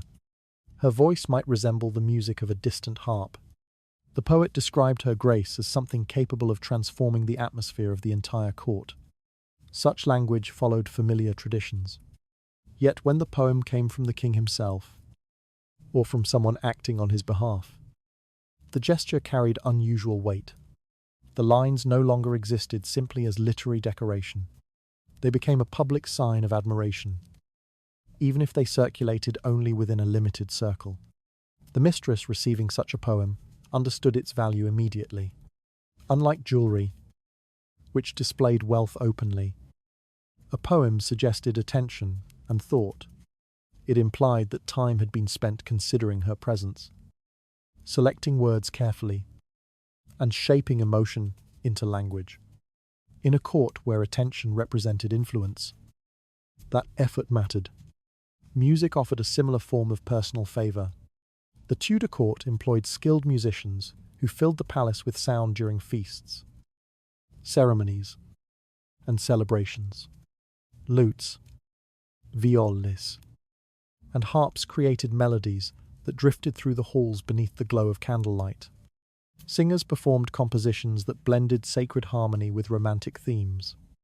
Yet sometimes music appeared in far more private settings. A small chamber might host a quiet performance, arranged for only a handful of listeners. Musicians seated near the fireplace tuned their instruments, while servants dimmed the candles to create a softer atmosphere. Outside the room, the noise of the palace faded into distant murmurs. Within this space, music became something intimate. The mistress might sit beside the king, while the musicians performed songs chosen specifically for the evening. The lyrics often spoke of devotion, longing, and admiration. Each note seemed designed to deepen the sense of connection shared between those listening. The performance itself required careful preparation. Musicians needed to be summoned discreetly. Servants ensured the room remained undisturbed. The selection of songs demanded attention, balancing elegance with emotional impact. Nothing about the evening happened without planning. Romance in the Tudor court rarely appeared spontaneous. Instead, it resembled a carefully arranged scene where every detail served a purpose. Poetry, to music, candlelight, and quiet conversation combined to create moments that felt personal yet remained shaped by the expectations of courtly life. For the mistress, such evenings offered something rare. They suggested that the king's interest extended beyond physical attraction or political convenience. Words written in verse and melodies performed in private rooms hinted at admiration expressed through art rather than power. Yet even these gestures carried risks. Courtiers understood that poetry could travel quickly once written. A verse admired in private might soon circulate among nobles eager to examine its meaning. Musicians who performed intimate concerts still belonged to the royal household, and their memories of the evening might become stories repeated elsewhere. Privacy, therefore, remained fragile. Still, these romantic displays held an undeniable influence within the emotional world of the palace. They softened the harsh calculations that often defined political life. They allowed affection to appear within a setting usually governed by duty and strategy. For a brief moment, the court resembled a place where beauty and emotion could exist without consequence. Yet the illusion rarely lasted forever, because even the most delicate poems and the most beautiful melodies could not protect the fragile balance of favor that surrounded a royal mistress. Poetry and music allowed royal affection to appear in forms far softer than jewels or estates. Carefully written verses and intimate performances transformed admiration into moments that felt personal and sincere. Behind this romantic display, however, another quiet privilege slowly revealed itself within the palace. Protection that allowed certain scandals to disappear before the court could fully see them. Power, in the Tudor court, rarely appeared only through official authority. It often revealed itself through something far quieter. The disappearance of scandal before it could take shape. Rumors sometimes surfaced briefly, only to dissolve as if they had never existed. For a royal mistress, this quiet disappearance could become one of the most valuable forms of protection. The palace existed as a world where reputation traveled quickly and unpredictably. Noble families guarded their honor with great care, knowing that even the smallest whisper might damage alliances built over generations. A careless accusation could stain a name long after the truth had been forgotten. Yet certain figures within the court seemed unusually shielded from such dangers. A mistress favored by the king often discovered that the ordinary rules of scandal behaved differently around her. Stories that might have ruined another woman's reputation faded strangely before reaching the wider court. Embarrassing incidents sometimes vanished before becoming the subject of open conversation. This protection rarely appeared through written authority. No law declared that a royal mistress possessed immunity from criticism. No royal document promised that accusations against her would be ignored. The privilege existed instead within the invisible network of influence that shaped everyday life inside the palace. The system functioned through people rather than rules. Servants formed the first line of this silent protection. The Tudor court depended on hundreds of attendants who moved constantly between chambers, carrying food, clothing, letters, and messages. These individuals witnessed far more than nobles imagined. They heard fragments of conversations through half-open doors. They noticed which visitors arrived late at night and which left before dawn. They observed gestures, arguments, and reconciliations that never appeared in official records. Their knowledge could easily become dangerous, yet loyalty determined how much of that knowledge entered the wider world. Servants attached to the household of a royal mistress quickly learned the value of discretion. Silence often brought rewards, continued employment, small gifts, or the quiet approval of powerful patrons. Speaking too freely, on the other hand, could lead to dismissal or worse. As a result, many servants became careful guardians of what they had witnessed. Doors closed softly when conversations required privacy. Questions from curious outsiders received vague answers. Details that might have become gossip simply remained unspoken. These small choices built a protective barrier around the mistress's reputation. Another layer of quiet protection sometimes appeared within the legal institutions of the kingdom. The Tudor courts handled a wide range of disputes, property disagreements, accusations of misconduct, and conflicts between members of the nobility. Judges and officials were expected to apply the laws of the realm. Yet they also understood the complicated realities of royal politics.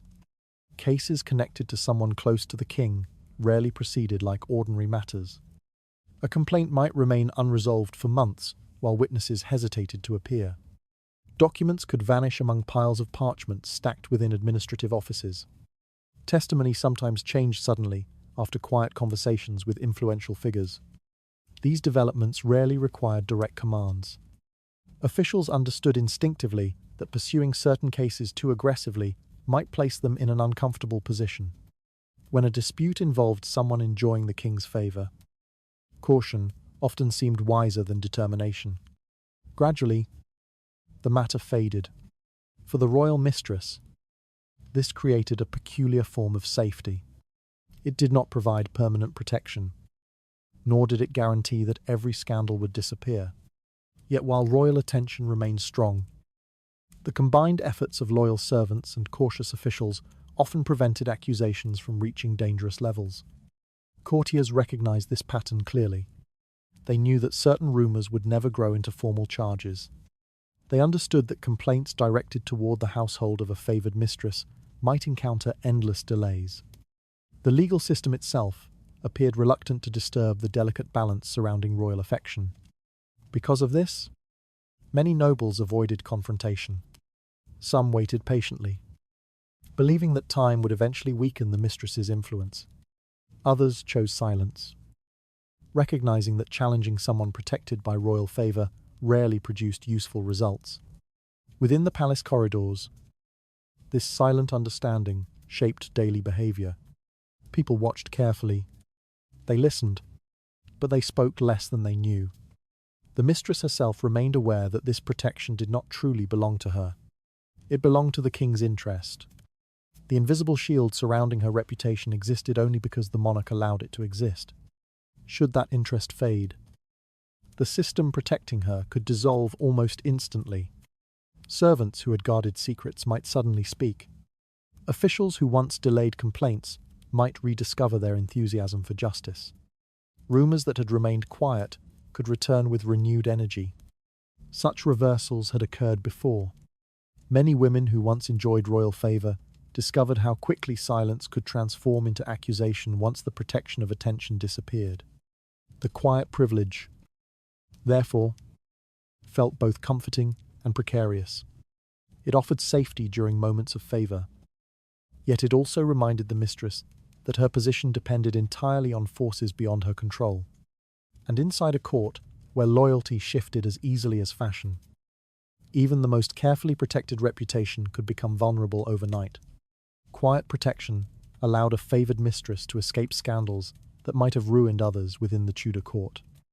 Loyal servants guarded dangerous secrets, while hesitant officials allowed troubling accusations to fade quietly into silence. Beneath these comforts, however, a harsher truth waited patiently, because every favour in the palace carried a price that would eventually be demanded. Luxury in the Tudor court often appeared effortless. Velvet gowns shimmered beneath candlelight. Pearls rested against pale skin, and silver goblets overflowed with wine at long banquet tables. From a distance, the world surrounding a royal mistress seemed filled with endless comfort. Yet nothing within that glittering world truly came without cost. Every gift offered by the king carried expectations that were rarely spoken aloud. The jewels placed around a mistress's neck did not simply represent admiration. They also symbolized a bond of loyalty that tied her fate to the fragile mood of royal favor. The court understood this reality clearly. Those who lived long enough within the palace learned that generosity from a monarch rarely existed without conditions.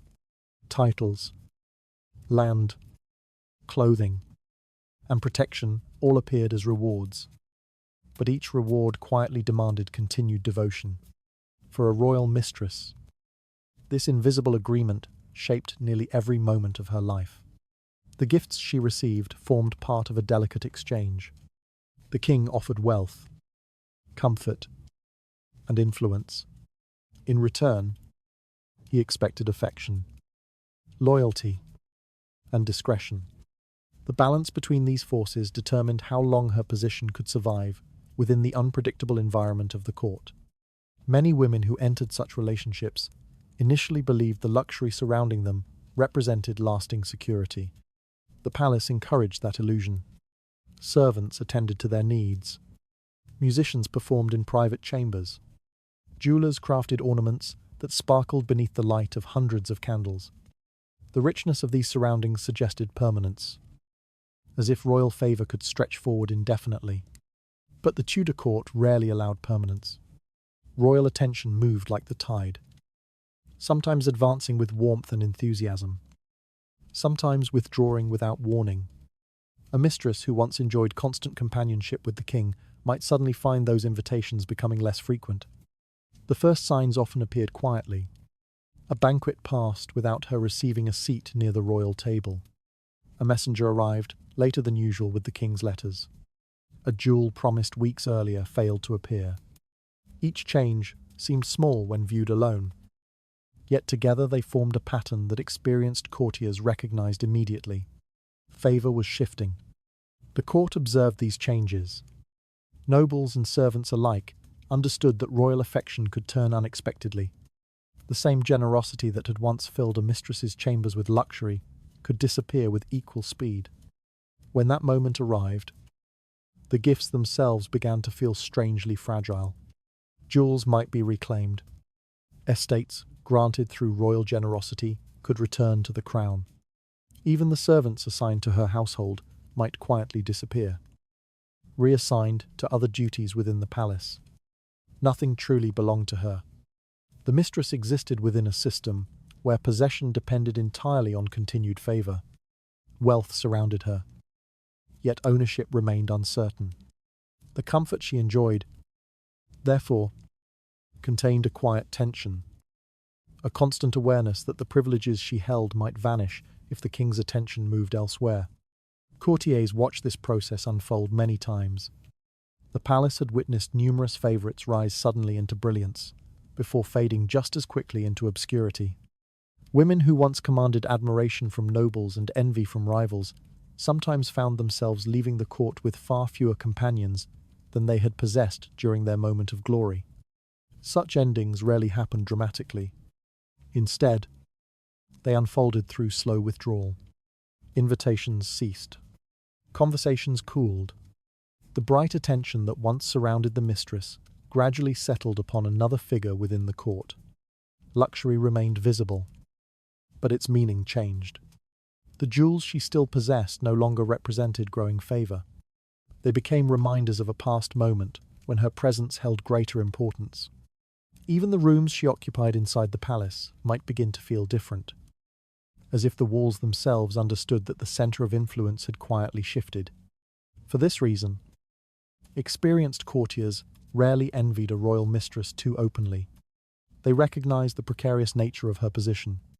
While her life glittered with extraordinary comfort, it also rested upon a foundation that could change without warning.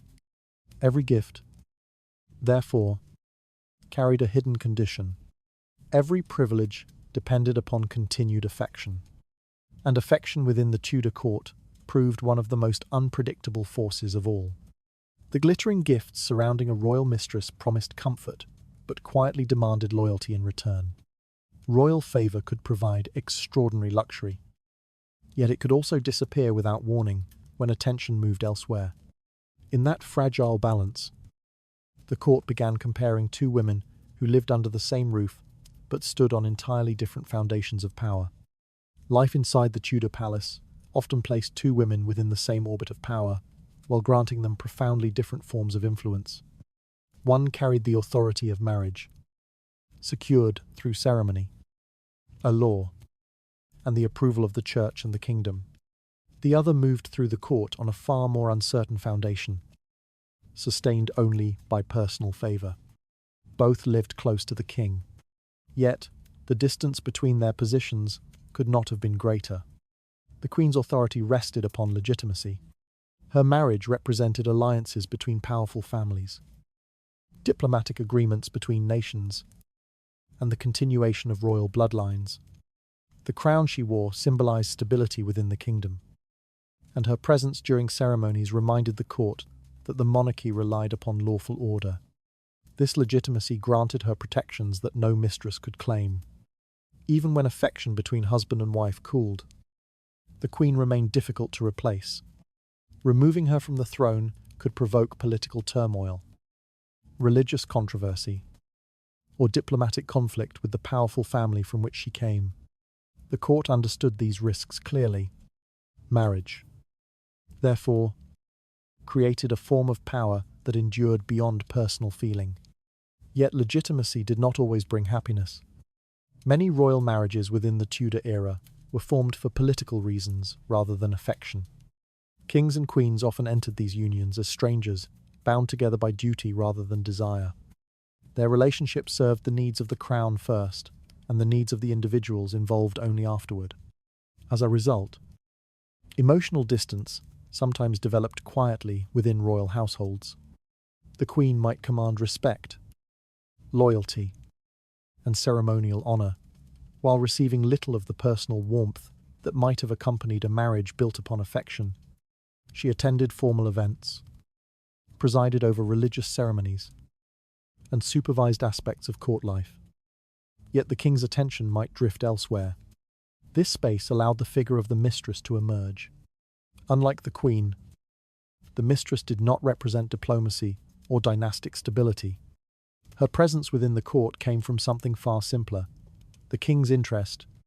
Where the queen symbolized structure and permanence, the mistress embodied personal attraction and emotional connection. For a time, that difference could give her remarkable influence. Royal attention carried extraordinary power inside the palace. When the king favored someone openly, courtiers often adapted quickly, hoping to remain close to the center of influence. Gifts appeared, invitations multiplied, and conversation increasingly included the woman who seemed to hold the monarch's interest. Luxury gathered around her like a visible sign of that favor. Velvet gowns, pearls, and richly furnished chambers transformed the mistress into a striking presence within the palace. Visitors observing the court might even imagine that she possessed more immediate influence than the queen herself. Yet beneath this brilliance lay a fundamental instability. The queen's authority rested on law and tradition.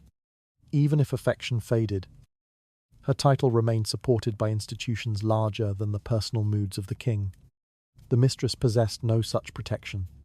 Her position depended entirely upon continued attention. Should the king's interest shift, the privileges surrounding her could dissolve rapidly.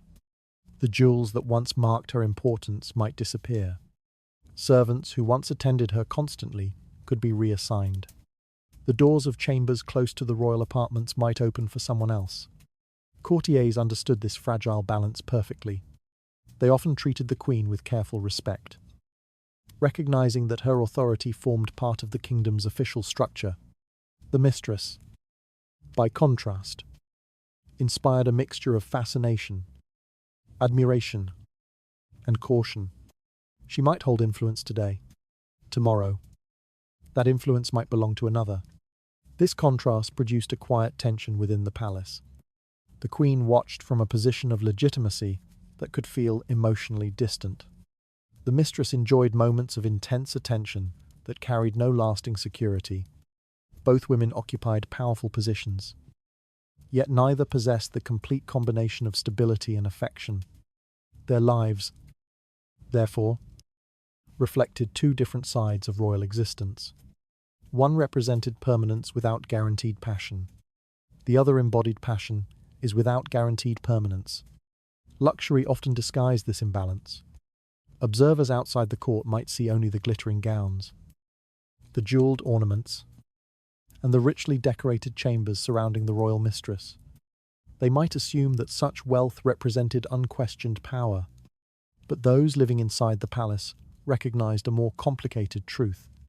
Luxury could hide uncertainty.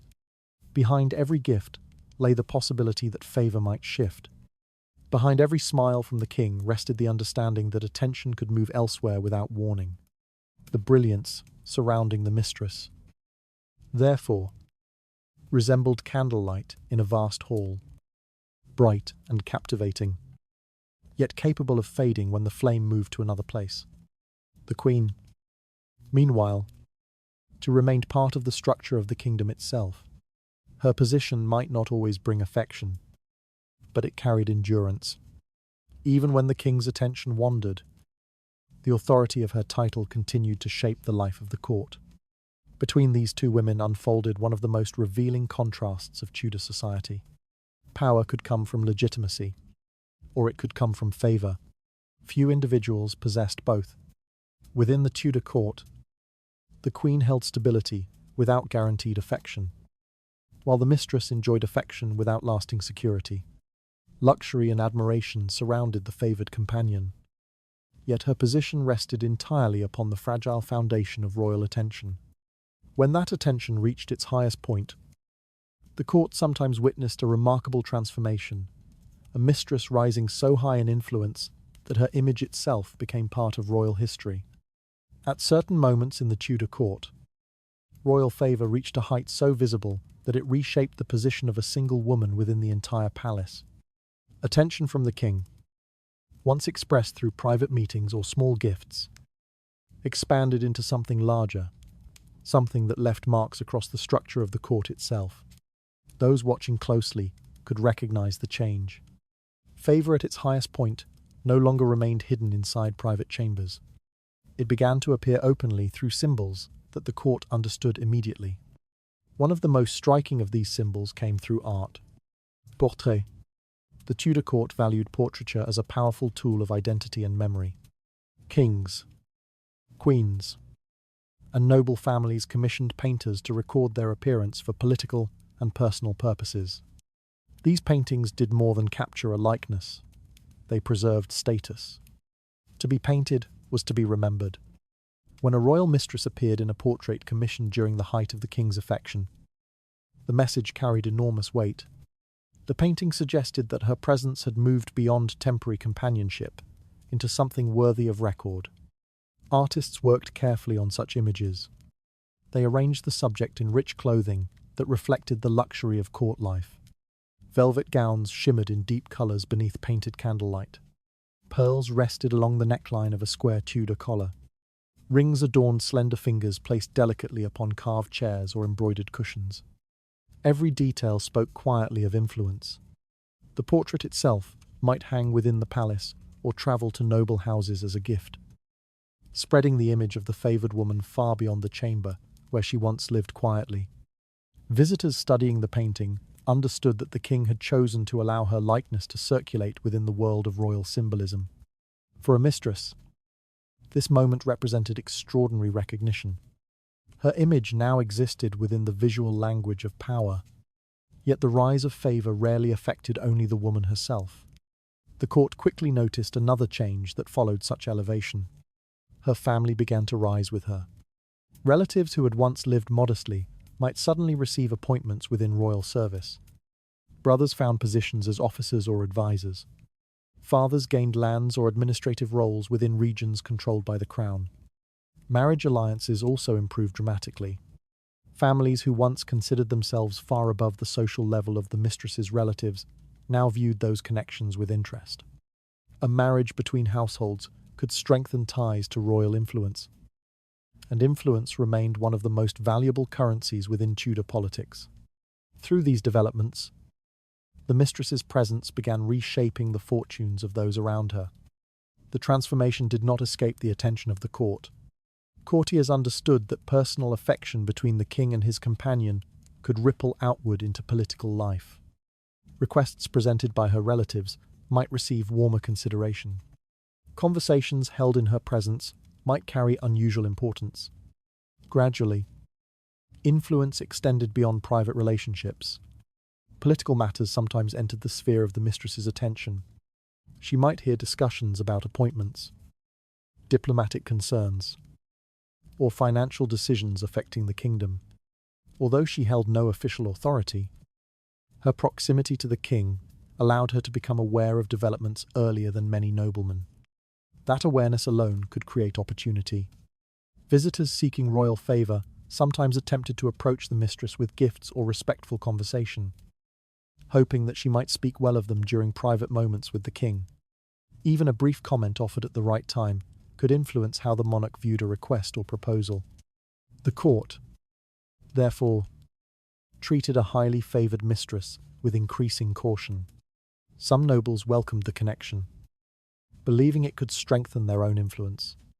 Others observed the situation, wary of placing too much trust in a relationship built entirely upon personal affection. Because everyone understood the risk, royal favor could rise quickly, but it could also collapse with equal speed. Nevertheless, during the peak of affection, the mistress might appear almost untouchable. Her portrait hung proudly within decorated chambers.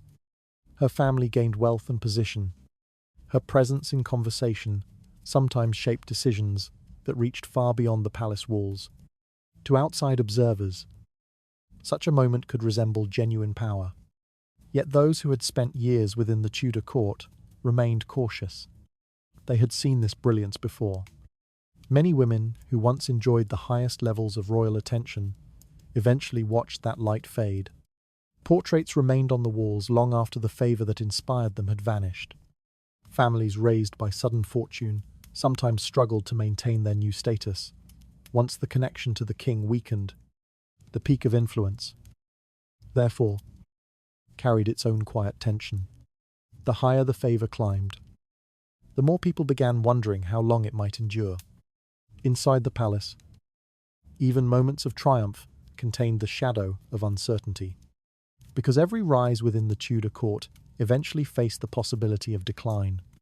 Royal favor at its highest point transformed a mistress into a visible figure within art, family advancement, and even political conversation.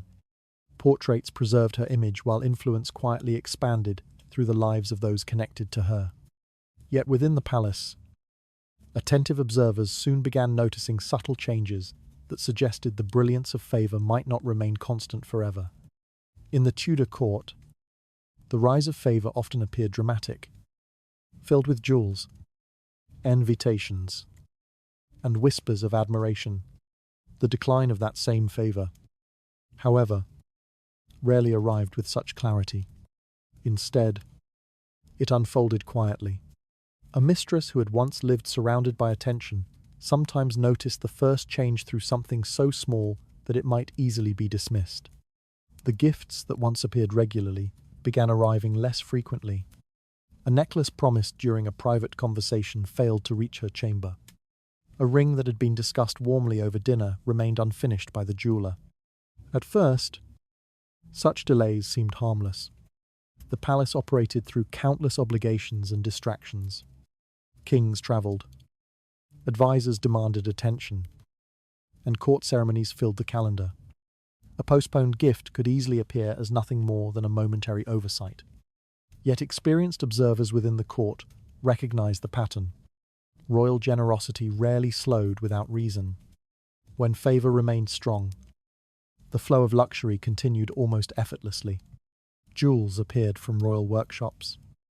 New fabrics arrived from merchants, and servants delivered letters carrying small promises of affection.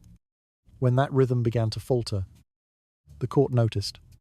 Another signal often emerged through the life of the palace itself. Banquets. Public feasts represented one of the most visible stages of royal attention. Seating arrangements carried enormous meaning within the Tudor court. Guests positioned near the king enjoyed both honour and influence, while those seated further away understood their distance as more than physical.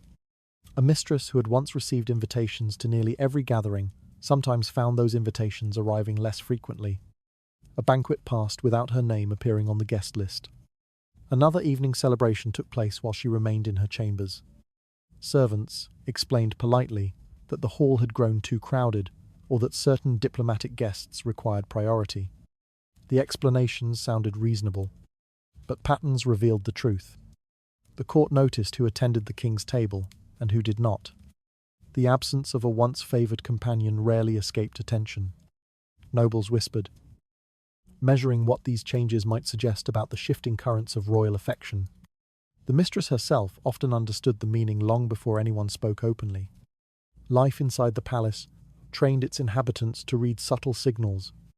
Silence, absence, and hesitation sometimes carried more significance than direct words. When invitations slowed, the message became difficult to ignore.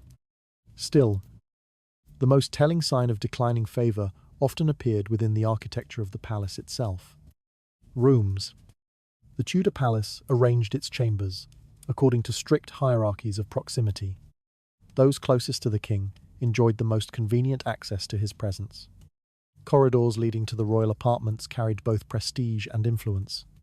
When a mistress stood at the height of favour, her rooms often rested near these important spaces. Servants moved quickly between her chambers and the king's private quarters. Messages travelled with little delay. The physical closeness reinforced the emotional bond that defined her position. But proximity could change. A quiet announcement might arrive from palace officials, explaining that certain rooms required reassignment. Diplomatic guests might need accommodation. Renovations might require temporary adjustments. Soon, the mistress discovered that her chambers had been moved. The new rooms often lay slightly further from the royal apartments. The difference might appear minor on paper, perhaps only a few corridors or staircases apart. But within the careful geography of the palace, such movement carried unmistakable meaning. Distance replaced closeness. Servants who once moved easily between her chamber and the king's rooms now walked longer routes. Messages took more time to arrive. The effortless rhythm of private meetings gradually slowed. Courtiers noticed immediately. The palace possessed a remarkable ability to observe even the smallest rearrangements. Servants whispered about the relocation while carrying linens through hallways. Nobles passing through the corridors measured the new distances silently. Within days, the entire court understood. Favour was fading. The mistress herself often attempted to preserve composure during this period. She continued wearing her finest gowns. She attended gatherings when invited. Conversations with other nobles remained polite and carefully controlled. Yet beneath this outward calm lay a growing uncertainty. The gifts had become rarer, the banquets fewer, the rooms are more distant. None of these changes required public explanation. No official statement declared that the king's affection had weakened. The palace rarely needed such announcements. Its language operated through gestures rather than words. Those who understood that language recognized what was happening long before the transformation became complete. Royal attention had begun to move elsewhere. And once that movement began, the glittering world surrounding a mistress could begin dissolving with surprising speed.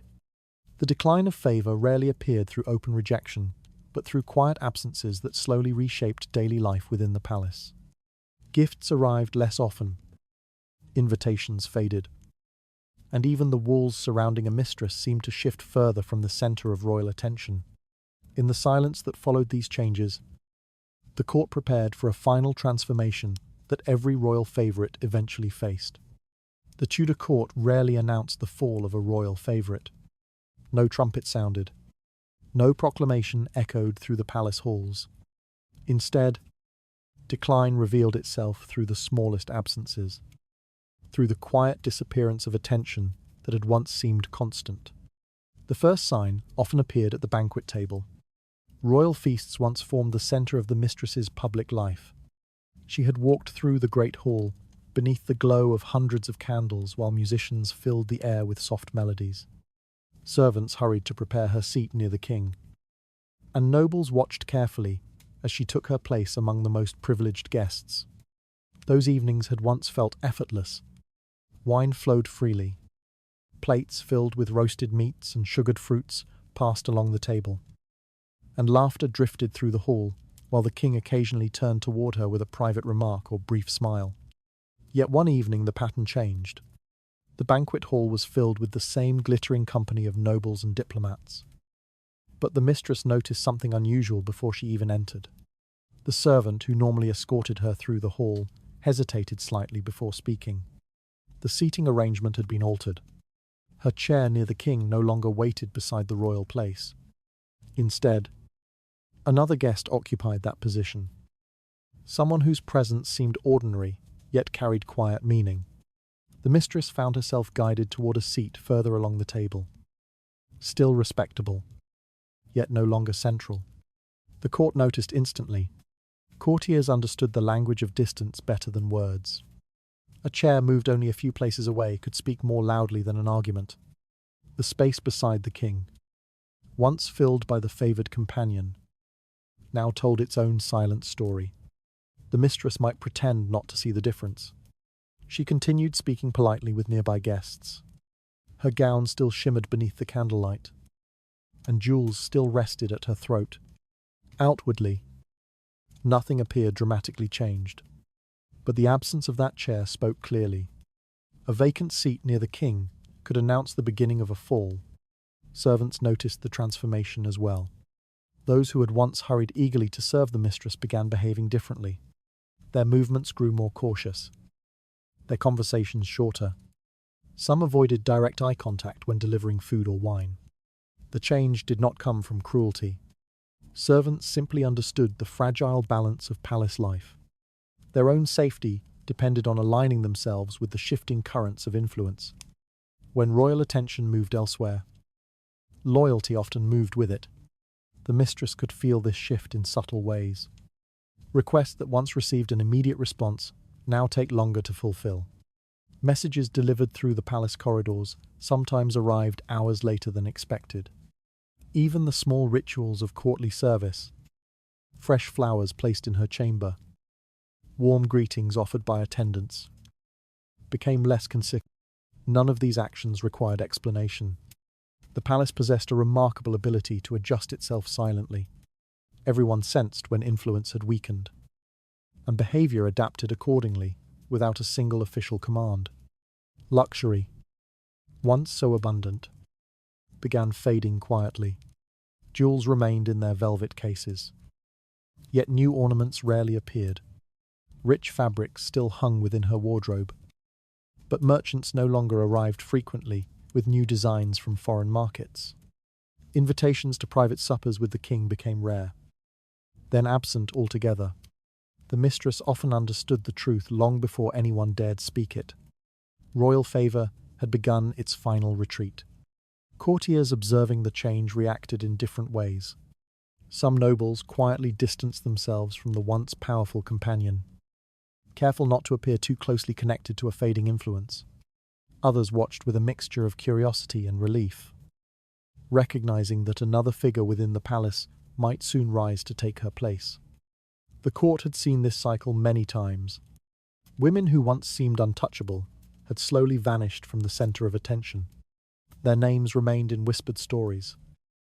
Their portraits still hung within distant chambers, Yet the life that had once surrounded them disappeared almost overnight.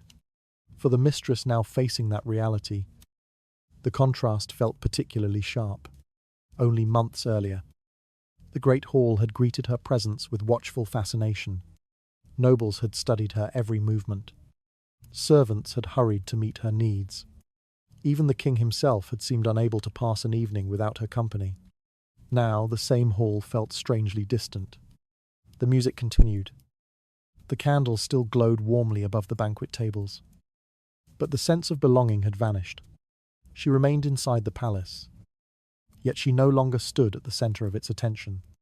The table where she once shared laughter with the king continued hosting its glittering gatherings. But her seat had grown cold. The cooling of the banquet table marked a quiet turning point in the life of a royal mistress. Empty seats, cautious servants, and fading invitations revealed that the luxury surrounding her had begun to dissolve. Within this silence, the final consequences of lost favor slowly emerged, bringing changes far greater than the disappearance of jewels or feasts. Life in the Tudor court rarely slowed when the fortune of a royal favorite collapsed. Ceremonies continued. Musicians filled the halls with soft melodies, and nobles gathered beneath glowing chandeliers, just as they had before. Yet for the mistress whose privilege had quietly disappeared, the palace suddenly felt like a very different place. The shift often began with a painful clarity. Royal attention had moved elsewhere. Inside the court, this movement never remained hidden for long. A new woman might appear frequently near the royal apartments, walking through corridors that had once belonged to another. Servants carried bundles of silk and velvet toward unfamiliar chambers, preparing clothing for someone whose presence had begun attracting curiosity. The court recognized the pattern immediately.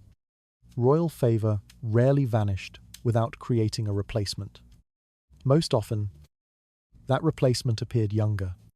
Youth carried particular power within Tudor society. Fresh beauty symbolized novelty and vitality, qualities that could easily capture a monarch's wandering attention. A younger companion entered the palace with bright confidence, her laughter echoing through halls where admiration once followed another woman. For the former favorite, the change felt painfully visible. She might encounter the new mistress walking through the same corridors where she had once passed, surrounded by servants and whispers of respect. The same nobles who had once bowed politely in her presence now turned their attention toward the rising figure whose influence seemed destined to grow. No explanation needed to be offered. Everyone within the palace understood. Alongside this emotional displacement came a far more practical transformation. Possessions began to disappear. Many gifts once granted to a royal mistress had never truly belonged to her. Estates, jewels, and stipends often existed through the personal generosity of the king rather than through permanent legal ownership. These gifts felt secure during the height of favor, yet their foundations remained fragile. Once attention faded, the stability of those possessions weakened rapidly. A polite message might arrive from a royal official, explaining that certain lands required reassignment for administrative purposes. A necklace, previously admired by the king, might be requested back for use within the royal treasury. Even allowances provided to support her household could quietly diminish. Each request appeared courteous, yet together they formed a clear pattern. Luxury granted through affection could vanish through the same channel. Courtiers observing the process understood its meaning perfectly. Royal generosity might create dazzling wealth for a moment, but permanence rarely accompanied such gifts. The same authority that had elevated the mistress possessed the power to reclaim everything it had offered. Gradually, the structure of her life began shrinking. Servants who once attended her constantly might be reassigned to other duties within the palace. Merchants who had once visited frequently with rare fabrics or jewels stopped appearing at her door. Invitations to gatherings within the royal apartments faded until they disappeared completely. Even the rooms she occupied inside the palace sometimes changed. Officials might request that she relocate to chambers further from the king's private quarters, explaining that new arrangements were necessary. The physical distance symbolized something deeper, the removal of her presence from the center of royal attention. Material loss, however, represented only one part of the transformation. Reputation soon followed. During the height of royal favor, many nobles treated the mistress with careful politeness. They understood that her influence might shape conversations held in private with the king. Courtiers seeking advancement often chose their words carefully when speaking in her presence. Once that influence disappeared, the atmosphere shifted quickly. Whispers returned. Stories that had once remained hidden behind cautious silence now circulated through corridors with surprising ease. Observers who had once admired the mistress began reinterpreting her past behavior with sharper judgment. Actions that once appeared charming could now seem reckless or improper. Court society possessed a remarkable ability to rewrite its memory. The same nobles who once praised her elegance sometimes spoke about her with quiet criticism. The same gatherings that had welcomed her presence now discussed her absence with curious detachment. For the former mistress, reputation became fragile. Unlike the queen, whose position rested upon law and religious authority, she possessed no institutional protection once royal favor disappeared. Her influence had always depended entirely upon attention from the king. Without that attention, her identity within the court became uncertain. Some women chose to leave the palace after losing favor. They retired to estates gained during earlier years, or sought quieter lives far from the intense scrutiny of court society. Others remained nearby, adjusting carefully to a world where their influence had diminished. Either path demanded dignity. Open resentment could damage what little respect remained, and so most former favorites learned to carry disappointment silently. They attended gatherings when necessary, spoke politely with nobles who once admired them, and avoided reminding the court of the brilliance that had once surrounded their lives. Meanwhile, the palace continued its endless rhythm. New laughter echoed through the banquet halls. New jewels sparkled beneath candlelight. Another woman moved gradually toward the center of royal attention, repeating the cycle that had shaped so many lives within the Tudor court. For the mistress, watching from a distance, the lesson became painfully clear. Luxury within the palace could appear magnificent, yet it rested on foundations that shifted without warning. Royal favor created extraordinary privilege. Royal indifference removed it just as easily. Loss of royal favor brought replacement, the quiet disappearance of wealth, and a reputation suddenly exposed to judgment.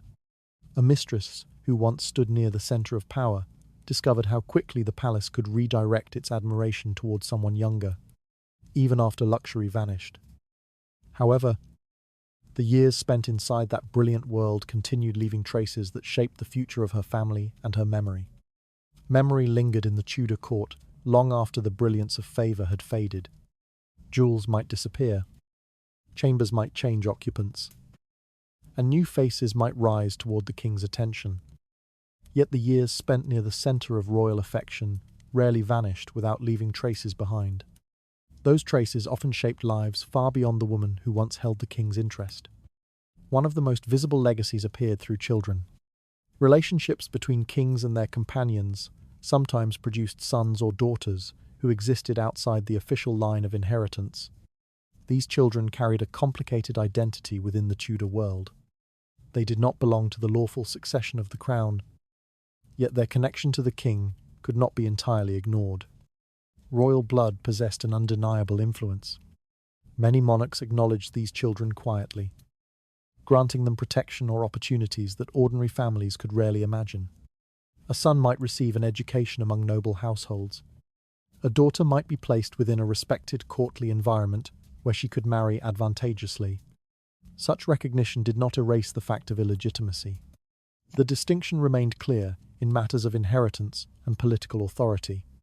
Yet within the intricate hierarchy of Tudor society, even a partial royal connection offered powerful advantages.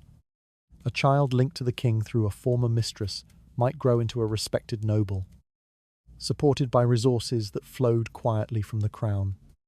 For the woman whose favor had once illuminated the palace, this outcome could become a source of lasting significance.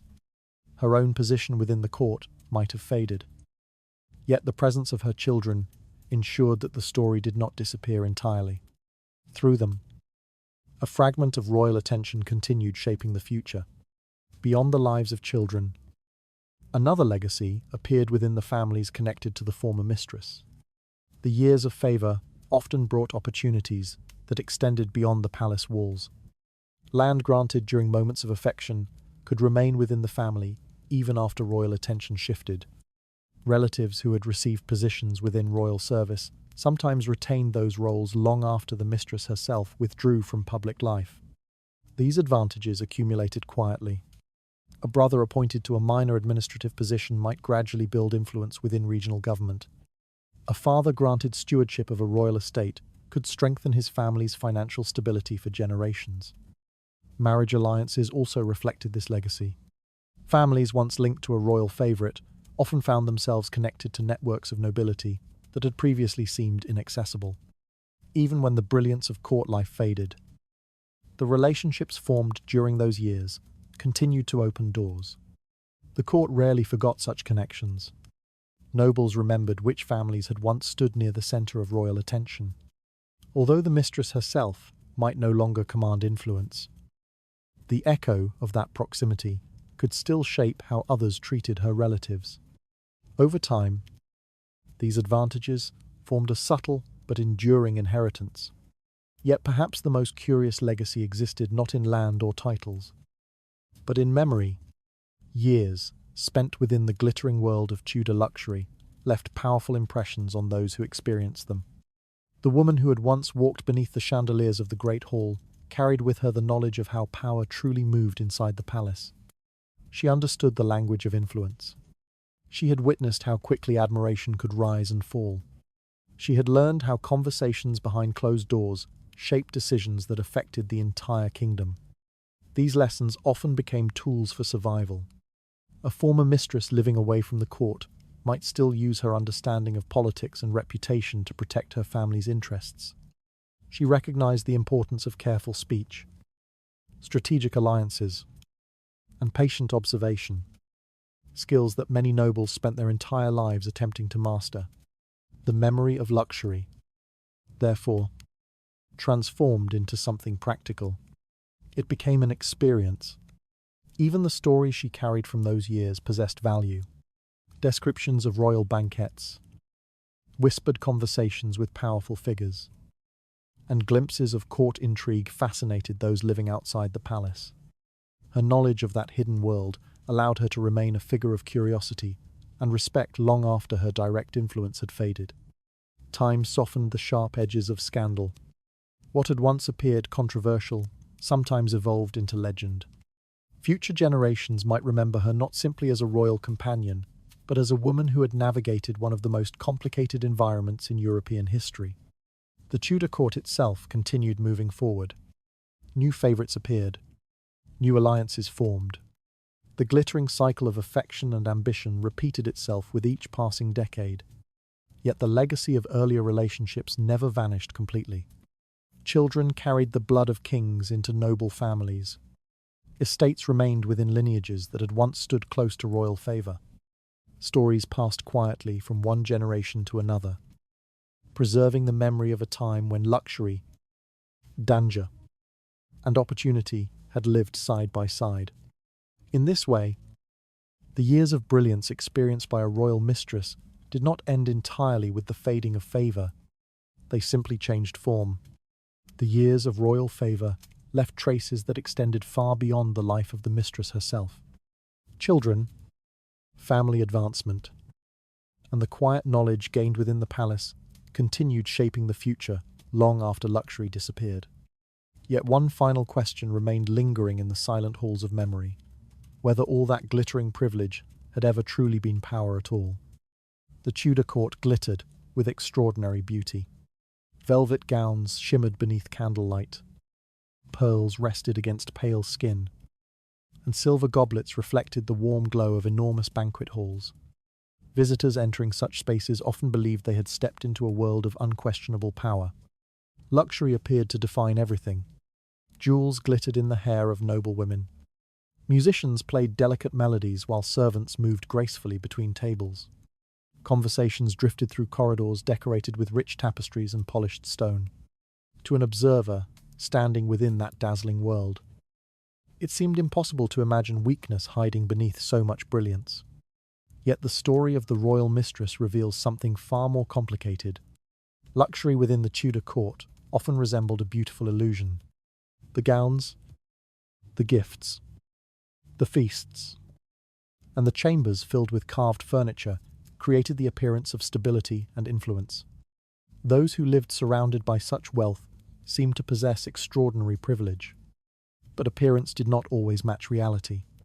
Every jewel placed around a mistress's neck carried an unspoken condition.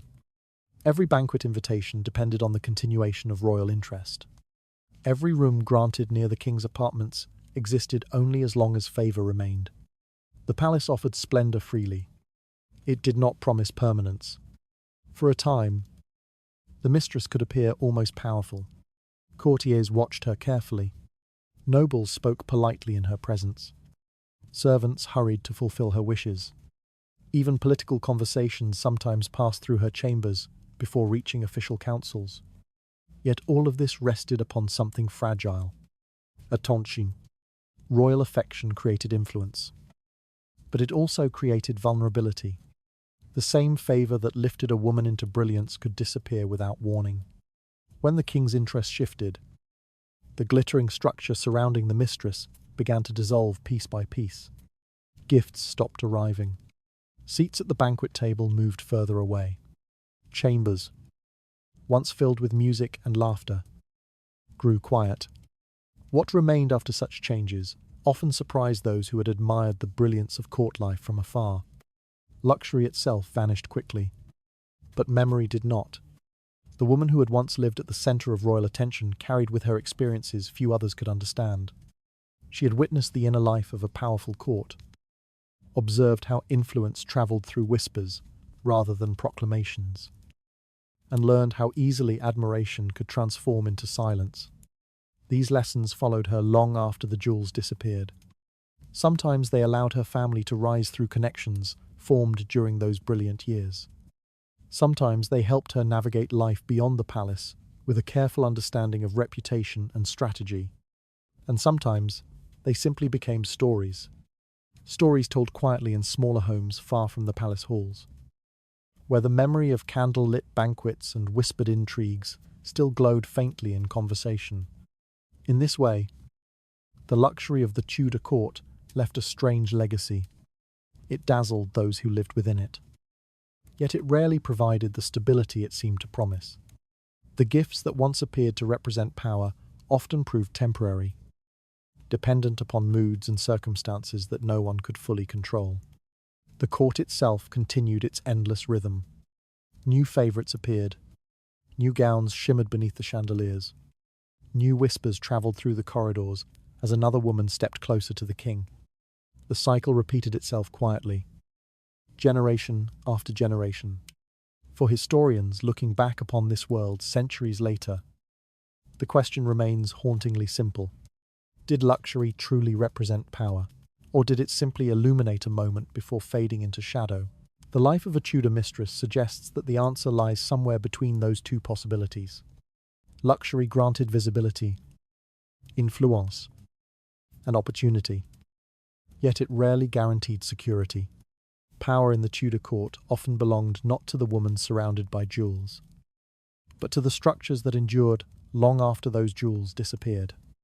Kings, laws, alliances, and traditions formed the deeper framework of authority.